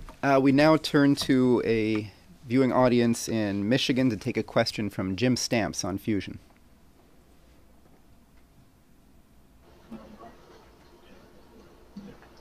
Can you hear me at this point?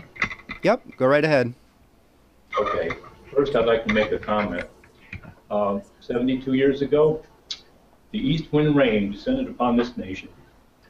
The nation awoke into the question, what can I do? I've been thanked very many times for my military service to this nation. And I'd like to thank them and the organization for what you've done for mankind. Now my question is, listening to the conference calls for the activists, the subject of fuels for fusion has come up in several ways. The mining of helium-3 from the moon and the extraction of deuterium from the oceans, from the salt water. Now, I can envision industrialization for the moon, possibly through establishing fission power plants on the moon and moving on into the fusion era. and using helium-3 up there. I can see a very easy program that using the salt waters to extract deuterium and using that for fuel for fusion here on Earth. Is there any real difference between the two, and a real need for mining helium-3 and bringing it back to Earth, which to me seems to be a more costly avenue than using the salt waters? Any comments? I'd appreciate. Thanks. That's a good question.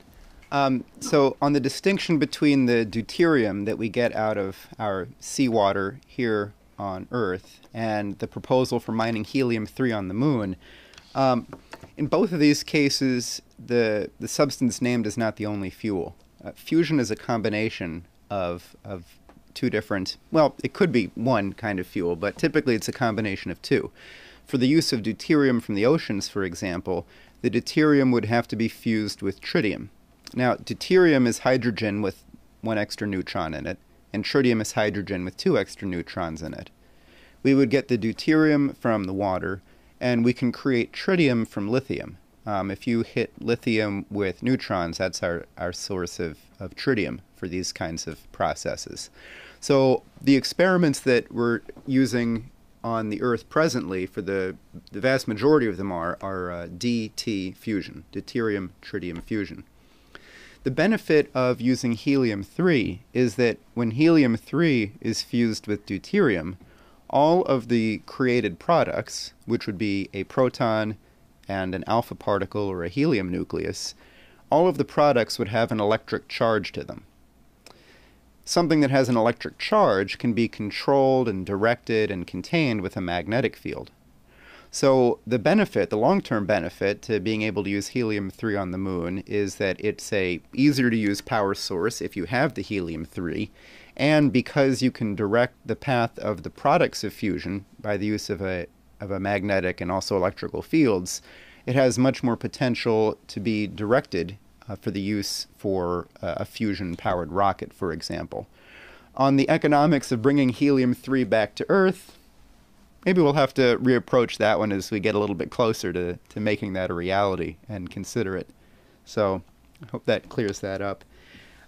I'd like to, on a similar vein, several other questions came in on how nuclear power works, and I'd like to ask a couple of those and combine several of those for discussion, and then we'll follow that up with a strategic question from Ukraine.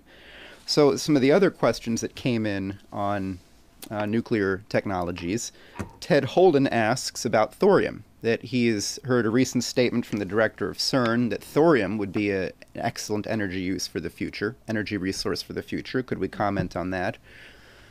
In Baltimore, where there is an audience of 30 people participating in our webcast today, a retired NASA worker asks how the products of a fusion process would be contained, how that works, and he also asks about the application of superconductivity. Is superconducting material use something helpful for fusion development? And one other question on the same topic that also comes from our audience in Baltimore is a question specifically for Ben. The question is, how would the use of nuclear power over water, how would that transform the nature of NWAPA? So I guess we can, I'll say something. This is kind of be a group answer on this one. On thorium, yes, thorium is a very useful fuel for fission, and there is no reason for it not to be used right now. Thorium, like the vast majority of uranium that we mine in the Earth, is slightly radioactive, but it cannot take part in fission. You can't cause it to break apart in a large way. The reason that we have to concentrate uranium, the reason that countries around the world have to use centrifuges or other techniques, is that only one part, less than 1% of natural uranium, can take part in fission. The benefit of thorium, or using the vast majority of uranium, uranium-238, is that these materials are abundant. We don't have to use concentrating techniques and centrifuges. And by hitting them with neutrons, they become fissionable materials. So yes, the use of thorium would be an absolute benefit for fission processes overall. And as far as the rest of the things go, let's see what our two speakers here would like to say.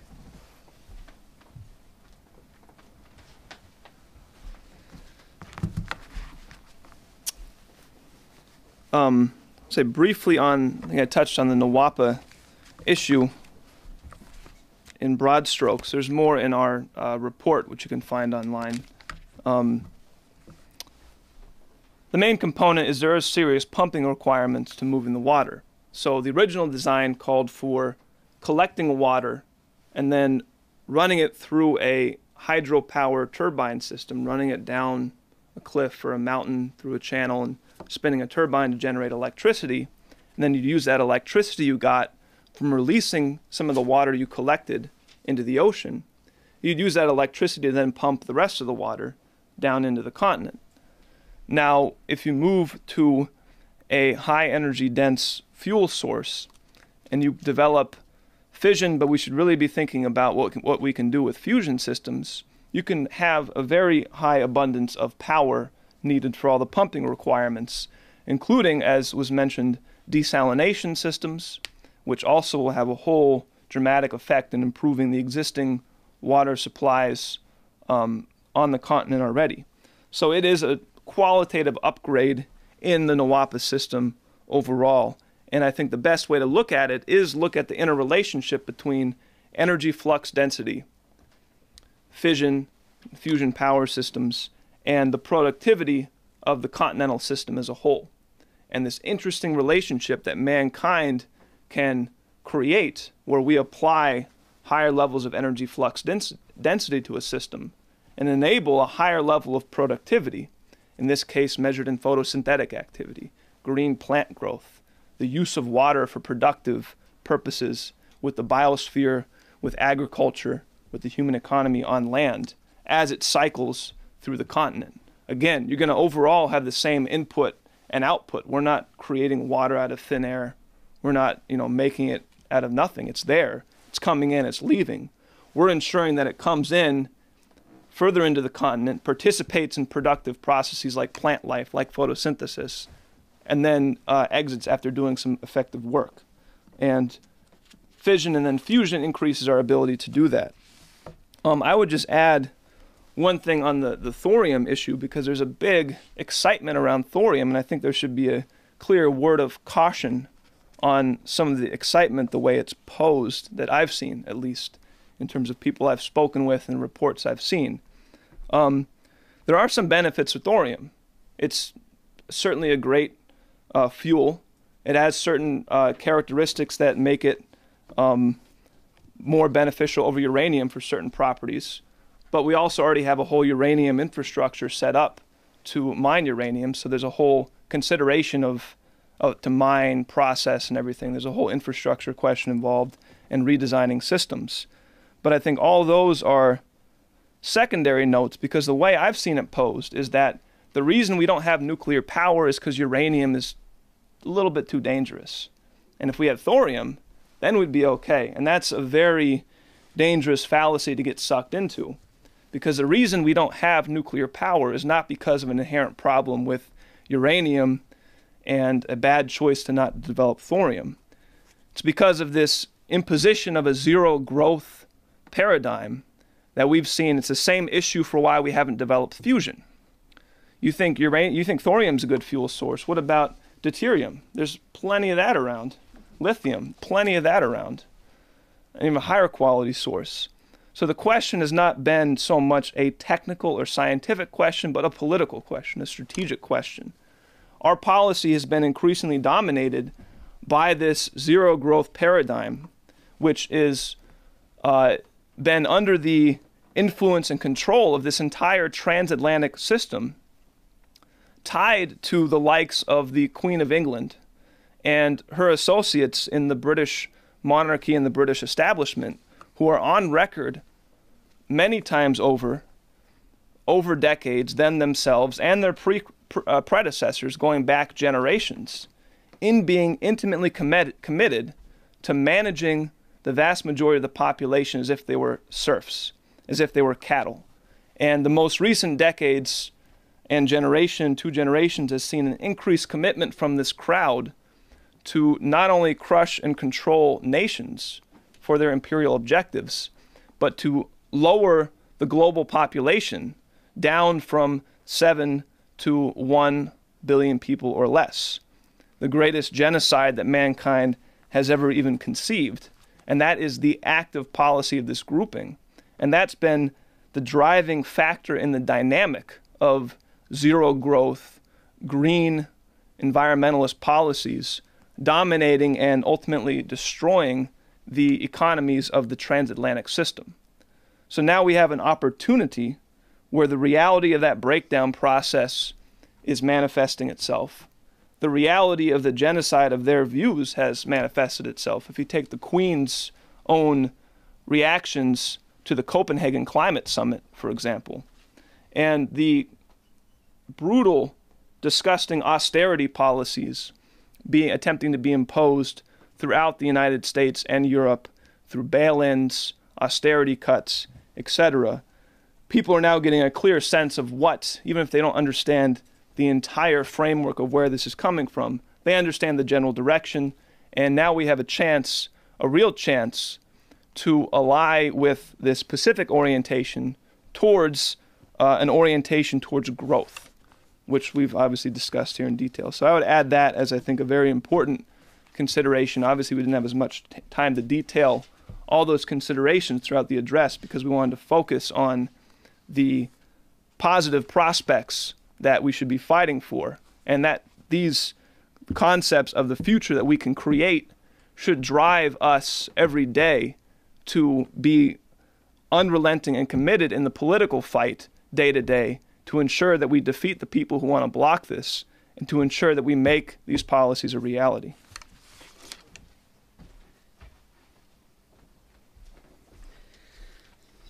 Well, Ben, that was an example of forecasting there. While Ben was giving that answer, a question came in on why bother with fusion since thorium is so great. So I'm glad you addressed that one. The next question comes from Ukraine. It's a question from Pavlo Viknyansky. Pavlo is the head of Student Republic, which is the largest student youth movement in Ukraine. And he has issued an appeal. He has said that there must be no more playing politics with the youth, playing a political game with the future. That currently in Ukraine, the youth are being used as cannon fodder for the street demonstrations, but nobody, whether it be in the government or the opposition in his view, has put forward a program for the future of Ukraine. His group, Student Republic, has been doing so for years. Their program, Ukraine 2050, A New Start, is calling for a national program for laying out in detail what the future of Ukraine must be. So Pavlo would like to know our advice on whether we support this proposal and what advice can we give for what the future of Ukraine should be.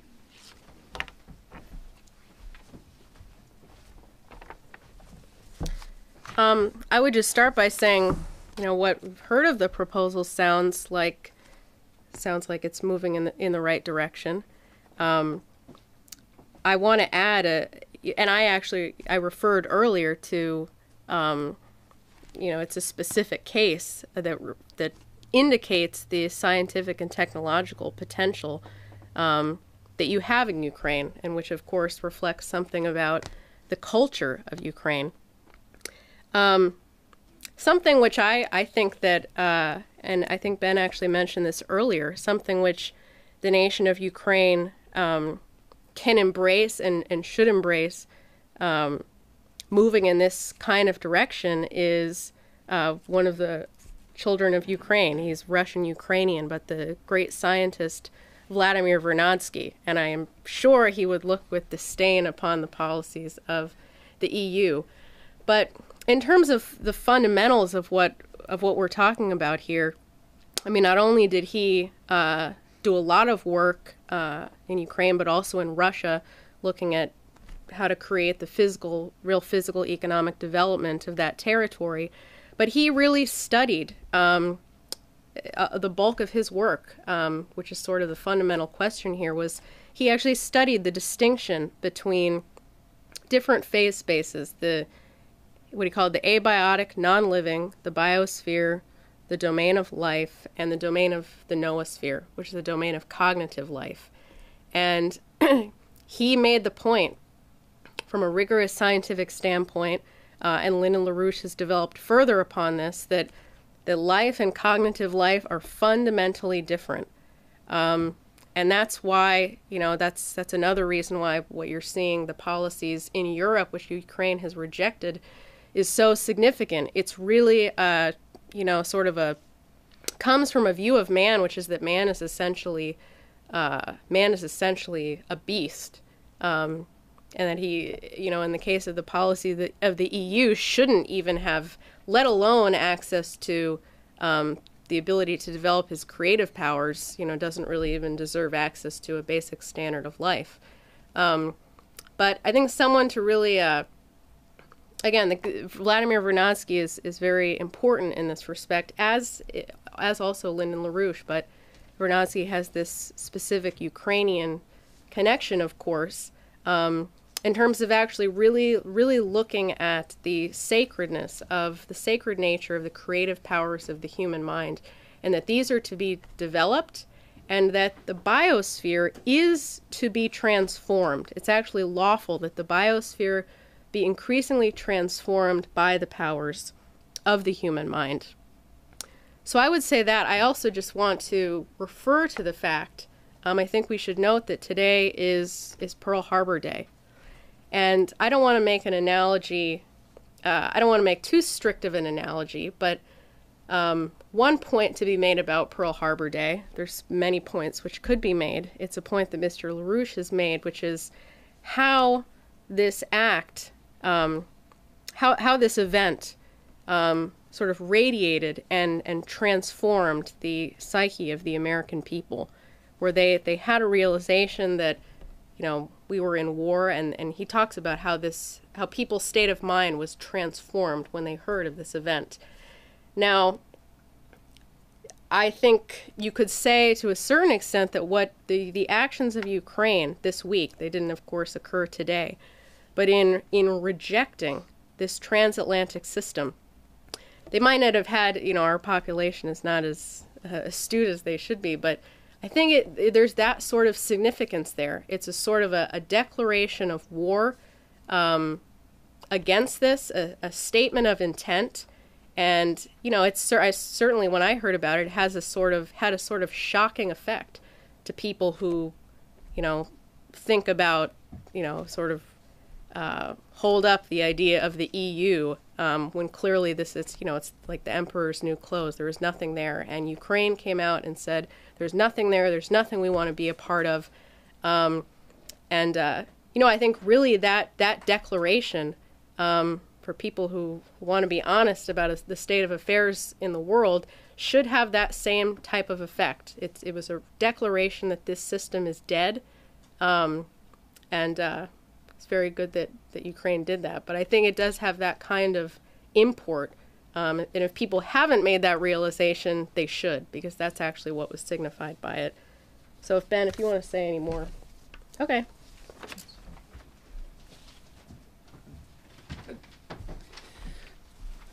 So as a reminder, if you'd like to email in your questions, the email is 21science, that's xxi.science, xxi.science@gmail.com. And if you're in one of our locations that's connected via video, please let the coordinator there know if you'd like to ask a question. I got a couple more here on the theme of just continuing this discussion about what should take place in Asia. This is a question that comes in from a Russian who's been working on the narcotics plague that's coming out of Afghanistan, which has increased 40 times since NATO forces arrived in that country. This man's team believes that a long-term solution requires implementation of the so-called alternative development concept, not merely crop substitution, but to improve the entire socio-economic situation in the region, to eliminate poverty and organize infrastructure development. His question is that he would like to know if we could speak to the applicability of the experience of developing the Nawapa project to the task of developing comprehensive infrastructure plans for Afghanistan and Central Asia. By Central Asia, he means not only Afghanistan and the 4 former Soviet republics situated south of Kazakhstan, but a broader region, extending from western Siberia's major cities like Novosibirsk and Tomsk, which are centers of science, down through those Central Asian countries, Afghanistan and Iran, all the way to the Persian Gulf. This region is experiencing a drastic desertification process, as well as massive drug production and trafficking and a lot of warfare. So the question, what does the experience of developing Nawapa, what does that indicate for suggestions for what to do with this region for development?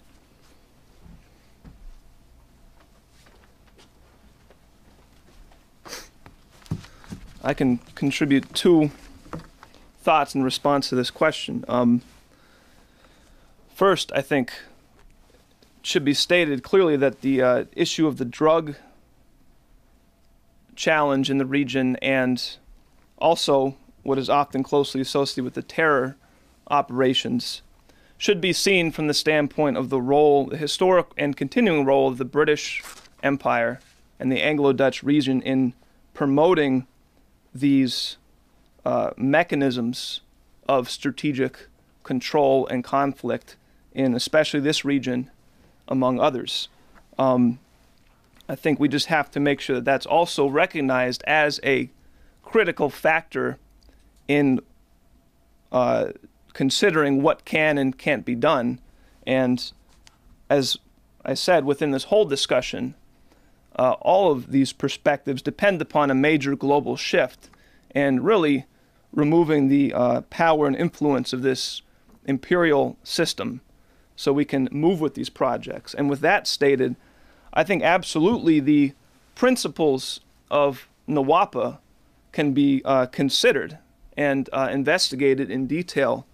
I'm certainly not an expert on the geography of the region, but I think the way we treated the project in our report, I think illustrates certain universal principles, universal concepts that we can begin to consider in developing such territories. And again, the role of high technology and energy flux density per individual and per area as a key enabling factor to developing a territory and enabling mankind to increase the productivity of a territory, I think is the governing considerations that we should introduce. And you can see that clearly in Nawapa, where you compare the natural state of the North American water cycle, the state of potential that would occur with the 1964 hydropower design of Nawapa, and you compare that with the potential Nawapa 21 system driven by a fission-fusion driver program, and you compare the potential productivity increases of the entire continental system as a function of this interrelationship, including a conscious utilization and development of this multiplier factor of life itself, using life to reuse, recycle water up into the atmosphere so it can fall as rain a greater number of times as it cycles over a continental land area. Because again, ultimately, you're dealing with a global system. So the water is coming from a location, it's going to other locations, and so what you're dealing with Nawapa and related projects is the concept of how can mankind begin to guide these cycles and improve these cycles and develop these cycles. And I would just add another point just before finishing here on the other critical component of Nawapa is the development of a generation. This has got a particular context in the United States, so I can speak from my understanding of the situation in the United States. But we're also dealing with the destruction of a generation in terms of their having no concept of productive work, no concept of their employment meaning a relationship to the future immortality of society. Work for the young generation in the United States is how do you get money? And how do you basically do as little as you can to get as much money as you can, to put it frankly. And it's the cultural orientation that is inherently suicidal and destructive. So part of the prospect of NWAPA, an integral part of it, is the effect on the population itself, developing the population, employing the youth in an experience of constructive work, of work that contributes something to society that's going to exist after they're gone, and redeveloping and furthering a culture which is centered around this concept of your relationship to society, your role in society. So I think that's, although not on the technical aspects of NWAPA, also a critical concept that we view very intensely and closely here in the United States as one of the fundamental needed components and requirements of the NWAPA system, and could be studied from the standpoint of how do you generalize the principles of development and begin to hypothesize, discuss, and investigate how we can, not try and map one thing exactly onto another thing, because you're dealing with different cultures, you're dealing with different geographies, you have different characteristics. So it's not just saying a formula, define the formula and apply it here, but we can investigate certain considerations. I mean, in the United States, the Tennessee Valley Authority was one of the premier visitation spots of world leaders from the developing and third world coming into the 1940s and beyond, for them to get ideas about how they could build their own such land management, water management development systems. So absolutely NWAPA could play a similar role in terms of case study to investigate and inspire new ideas for different areas that are going to require different applications, but the same governing principle of cooperation and progress being the critical factor to uplifting populations, especially in dealing with such bad and rough conditions as we find in many places in the world. So,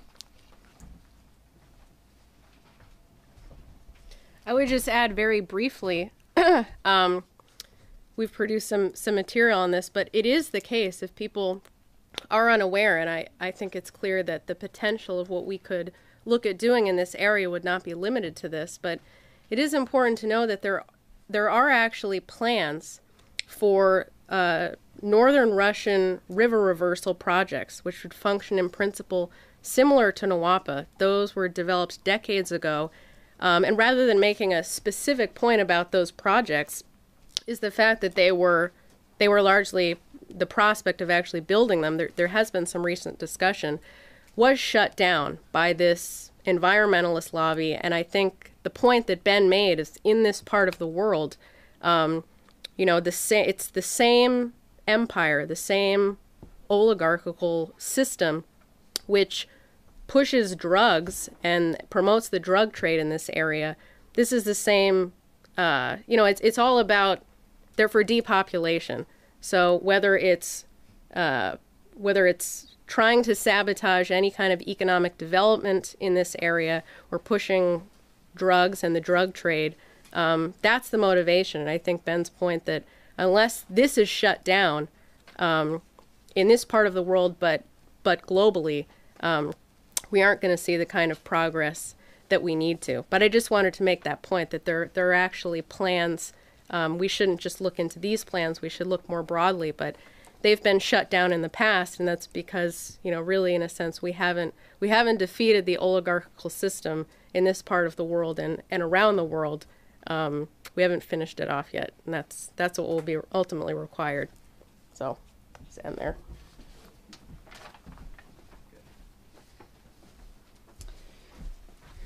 Well, a couple of people have asked a question on the same topic.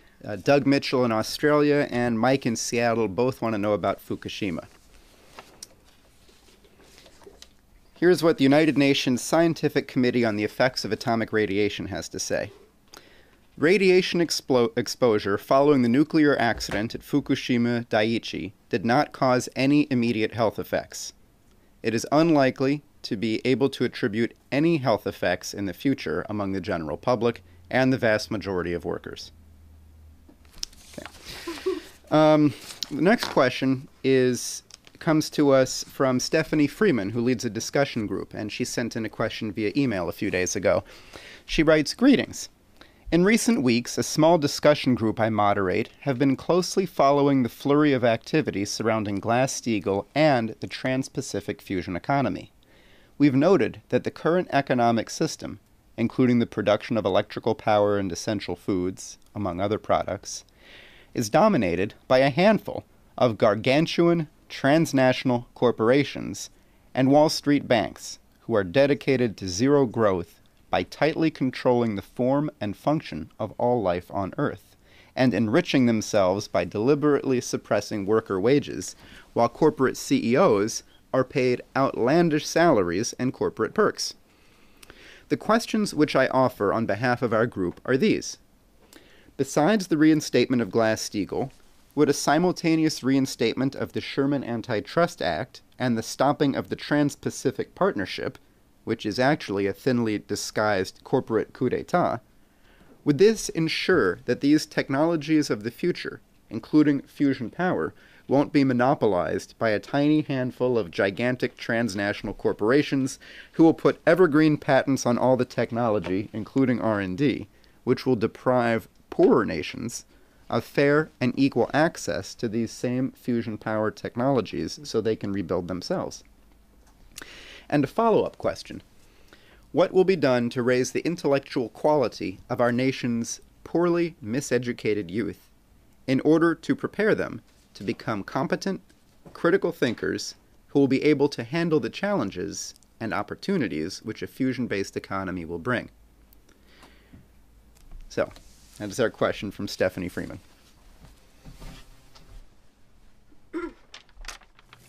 I can say something first. I don't know if I can totally assure you with respect to the question about Glass-Steagall and the TPP, about whether this can ensure basically that everything would work out ideally, but it certainly points us in the right direction. The passage of Glass-Steagall, the separation of commercial and investment banking, ceasing the prospect of all future bailouts and bail-ins, and also the TPP. And I think this is a case where it's become clear. I think, you know, this thing it has very little momentum at this point in the face of what's actually occurring in Asia. The Trans-Pacific Partnership Treaty, and I haven't mastered all of this by any means, but it's essentially encouraging the nations of Asia, and especially Southeast Asia, to enter into free trade agreements with each other. Not explicitly saying that China can't be a part of it, but knowing China's opposition to these types of agreements to free trade, that China wouldn't be part of it, and that you could, in a sense, create some new economic agreements in Asia that wouldn't include China. The reality is that the nations of Southeast Asia are largely, you know, those who have seen the failure of the monetarist system, of the money economy. Of course, they're looking towards the impulse to have actual serious physical economic development coming out of China. And of course, that's for many of these countries which are poor and which, their physical economic development has been, artificially halted in some cases, like the Philippines. Of course, in many cases too late, these are, not at the time they should have realized this, are realizing this is the way to go. Free trade, the free trade system is done. So I've actually had discussions with people from this area, and I think if you look at even some of the more public discussion is that the Trans-Pacific Partnership Treaty, this is sort of dead in the water. Sorry, I'm getting over a cold. Because the only meaningful impulse toward real physical economic development is coming from China in terms of high-speed rail, etc. And the Chinese government has actually had discussions with some of these nations to this effect. I'll just add something, and maybe Ben and Jason would like to say more on this issue of the youth. I'd go back to something that I actually thought about myself in preparing this presentation, and something that becomes clear when you look at these many areas of scientific and technological frontier. You look at the fact that Asia has sort of picked up and it's trying to progress in this direction. But these are, sorry, areas where the United States had excelled. And I think this points, the question is why? Why would the United States have, I think the case of space, it's American people, I think, have a certain amount of pride associated with that. Why would we have turned away from this? Might give a shorter answer here than I thought. And I think we really have to, and I think this gets at the question of how do we transform the youth of today? Because the youth, what went wrong in a sense, and what we have to address is not a problem with the youth per se of today. We have to actually look at something which went wrong decades ago, which was a real cultural paradigm shift that occurred in the 1960s, where I think a lot of very fundamental conceptions and values were really overthrown. This is really the introduction of the rock, drug, sex counterculture. But fundamentally what happened is there was, and Mr. LaRouche has addressed this recently, the people became, in a sense, slaves. They became addicted to sense perception and sensual pleasure. There was an entire shift in really the sense of morality and value, as Ben had discussed at the beginning. The idea that the meaning of your life is to do something for future generations. And through a shift in the culture, and we could discuss more, I think, through a shift in, also the deterioration of the education system, this was there was a cultural paradigm shift that occurred. And people became more impressed immediately with the effects of, the money economy, the, get rich quick, sensual pleasure. And we've been able to ride, in a sense, ride the wave of progress of decades ago, the progress that was made during the Kennedy administration, and to live like this, to live in this kind of a sensual pleasure paradigm for a few decades. But now we're finding that there's actually very little left even of that. We've used all of that progress up. So I think, and maybe Ben and Jason can say more, but I think in terms of addressing the future for the youth of today, and how to upgrade the quality of the youth of today, number one, really, I think the best way to get at this is to give them something more than what they get from, sensual pain and pleasure, is giving them an opportunity to do something meaningful for future generations through something like the NWAPA project. But really, I think we, as the American people, we have to go back and, I think it's easy to become frustrated with the youth of today, the lack of skill, the lack of education.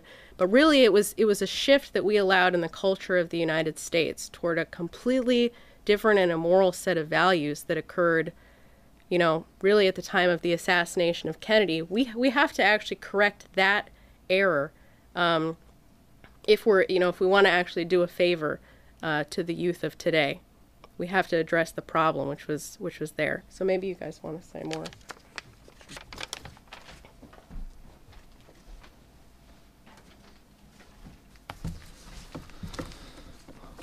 I would just add one thing on the prospects of making these programs a reality.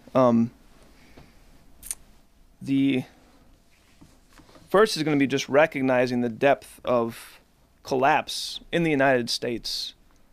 Again, I would highly emphasize the outsourcing and loss of the industrial manufacturing capability in the United States, the prospect of a complete breakdown of the United States system, the ability to supply food for our own population, infrastructure, the ability to support the lives of our people, and then look at the conditions in Asia and look at the amount of people in Asia and the needed level of development.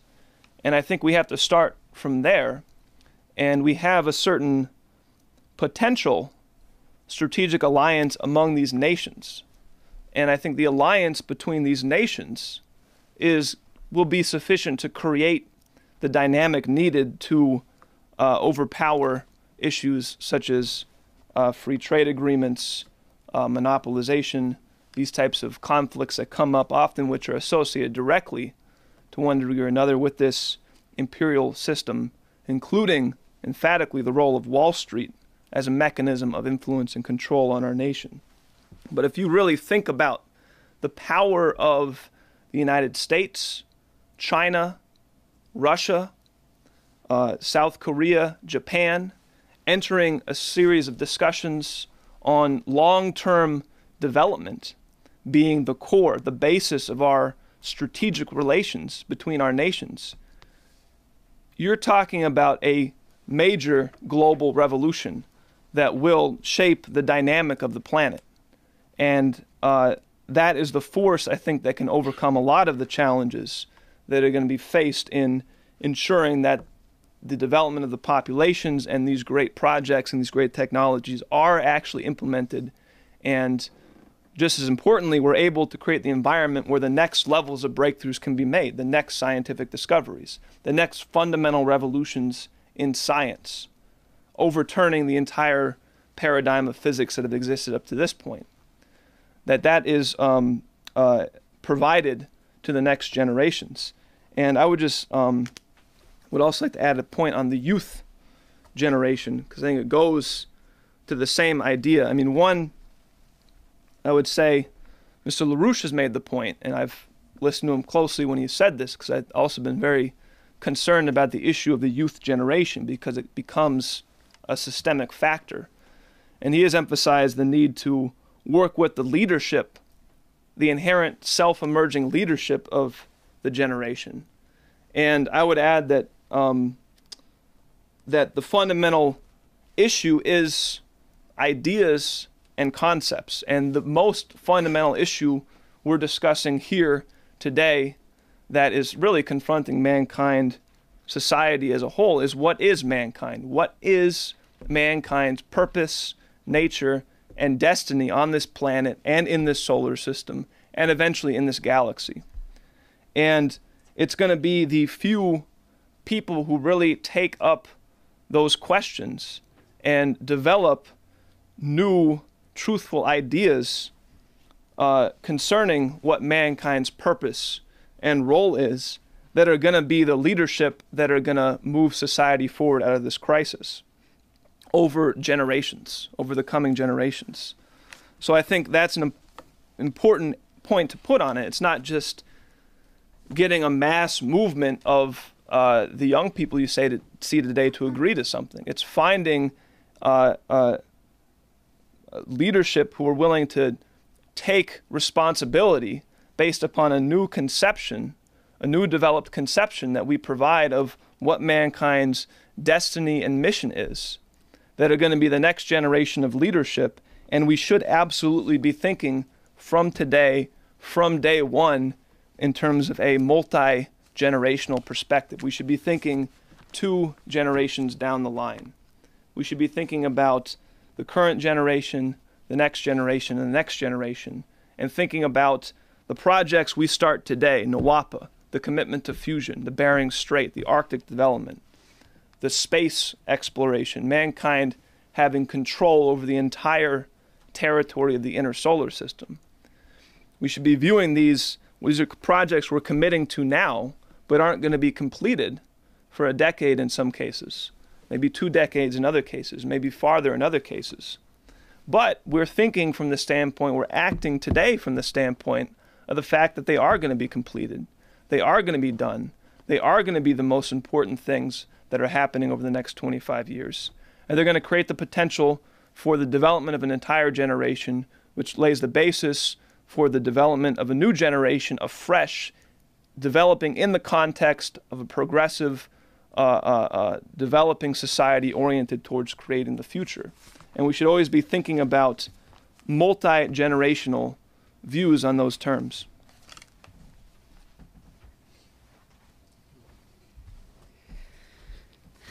Well, I'll say a little bit about this, and then there's still more questions coming in, but we are going to have to wrap this event up.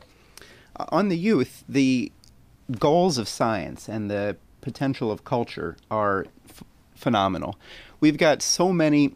See, because scientific apparatus has so far outpaced scientific theory recently, we've got an untold number of paradoxes just waiting for some sort of discovery to be made about them. In the very large, in astronomy, in the very small, in quantum physics, in quantum phenomena.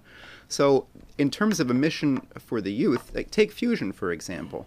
I mean, this is something that, as we've discussed, and as the report, which I hope everyone has or will read, the Nuclear NWAPA 21 report, available at 21st Century Science and Technology, that this isn't about increasing our money or increasing in a quantitative way how we live, making it cheaper to buy the things that we already buy or do the things that we do.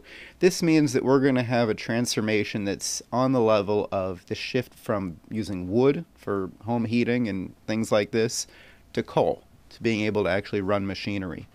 We're going to transform our relationship to the physical world. Isotopes, which right now are hardly utilized in any particular way. Materials overall, this will all be fundamentally revolutionized by fusion. This is the importance of fusion as well. This isn't a source of electricity, as thorium would be a nice source of electricity, but all the other benefits of fusion, including the power to be able to move an asteroid out of the way before it strikes us. You can't do that with Obama's insulated windows, and you can't do it with thorium.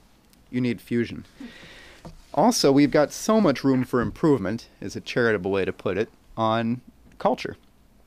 I mean, if you think about what the role of culture can be. People can be fighting through their cultural work to do things that transform them and make themselves better. Or culture can be a recapitulation of things that we already think set to music. If you're just saying what you feel and how things are around you, that's not helpful. That's not thinking about what the future ought to be and what kind of state of mind is coherent with getting there. It's just talking with music. So you have to have something useful to say. And, music, especially instrumental, music without words makes it a little bit clearer that what's being said isn't in the words, since there aren't any. But what's being said or what's being conveyed is a way of the mind working, a way of thinking that's a truthful one. That just as we have things that are true and then not true in science, actually, maybe someone figured this out, but I was going to say you can't make a car run on mayonnaise. There's just some things that you just that are scientifically wrong. The same thing is true with culture. Some people, maybe a modern musician who thinks they're doing something very creative because it was never done before, maybe Bach tried that out several centuries ago and realized it doesn't sound good. Okay? Anyway, and so in terms of where we need to go, it also means huge changes in the educational system. Enough of the textbooks. Let's go back. How did people find things out originally? Let's do what they did. Let's remake those discoveries. And that means that you will not be learning with an iPad or a laptop. You can't learn how the world around you works by playing around with a make-believe world on a computer. In a physics lab, you have to do experiments. In biology, you should study life, not simulated life. That's how you actually learn new things. So I'd like to oddly end with a question. I'd also like to say that, there are more questions than we could get to. Also, if you'd like to ask a question, it's too late for this webcast, but we will be having more, and we can also get back to you via email. So if you have further questions, please feel free to send them in to 21science, xxi.science@gmail.com. And I'd actually like to finish by reading a couple of questions. These are homework. One of them, Daniel in New Jersey, asks, he says, earlier, Lyndon LaRouche has made comments attacking today's scientific community, especially those scientists at universities, for their failure to reject sense certainty. How can we use the concepts presented today to intervene on behalf of the good into the debates about the future of science which are taking place on university campuses across the country. And then here's another one. This is from Gregory in Canada. And I think that actually our answers to this last question give you enough to be able to figure out the answer to this one. This is a provocation for you. Gregory was actually sending in a question for Mr. LaRouche for his webcast, but I'm going to read it here anyway. He says, "Dear Mr. LaRouche, how do we know that man is the morally supreme species? When I debate it with skeptics, they dismiss the ability to willfully increase potential relative population density as an arbitrary criterion.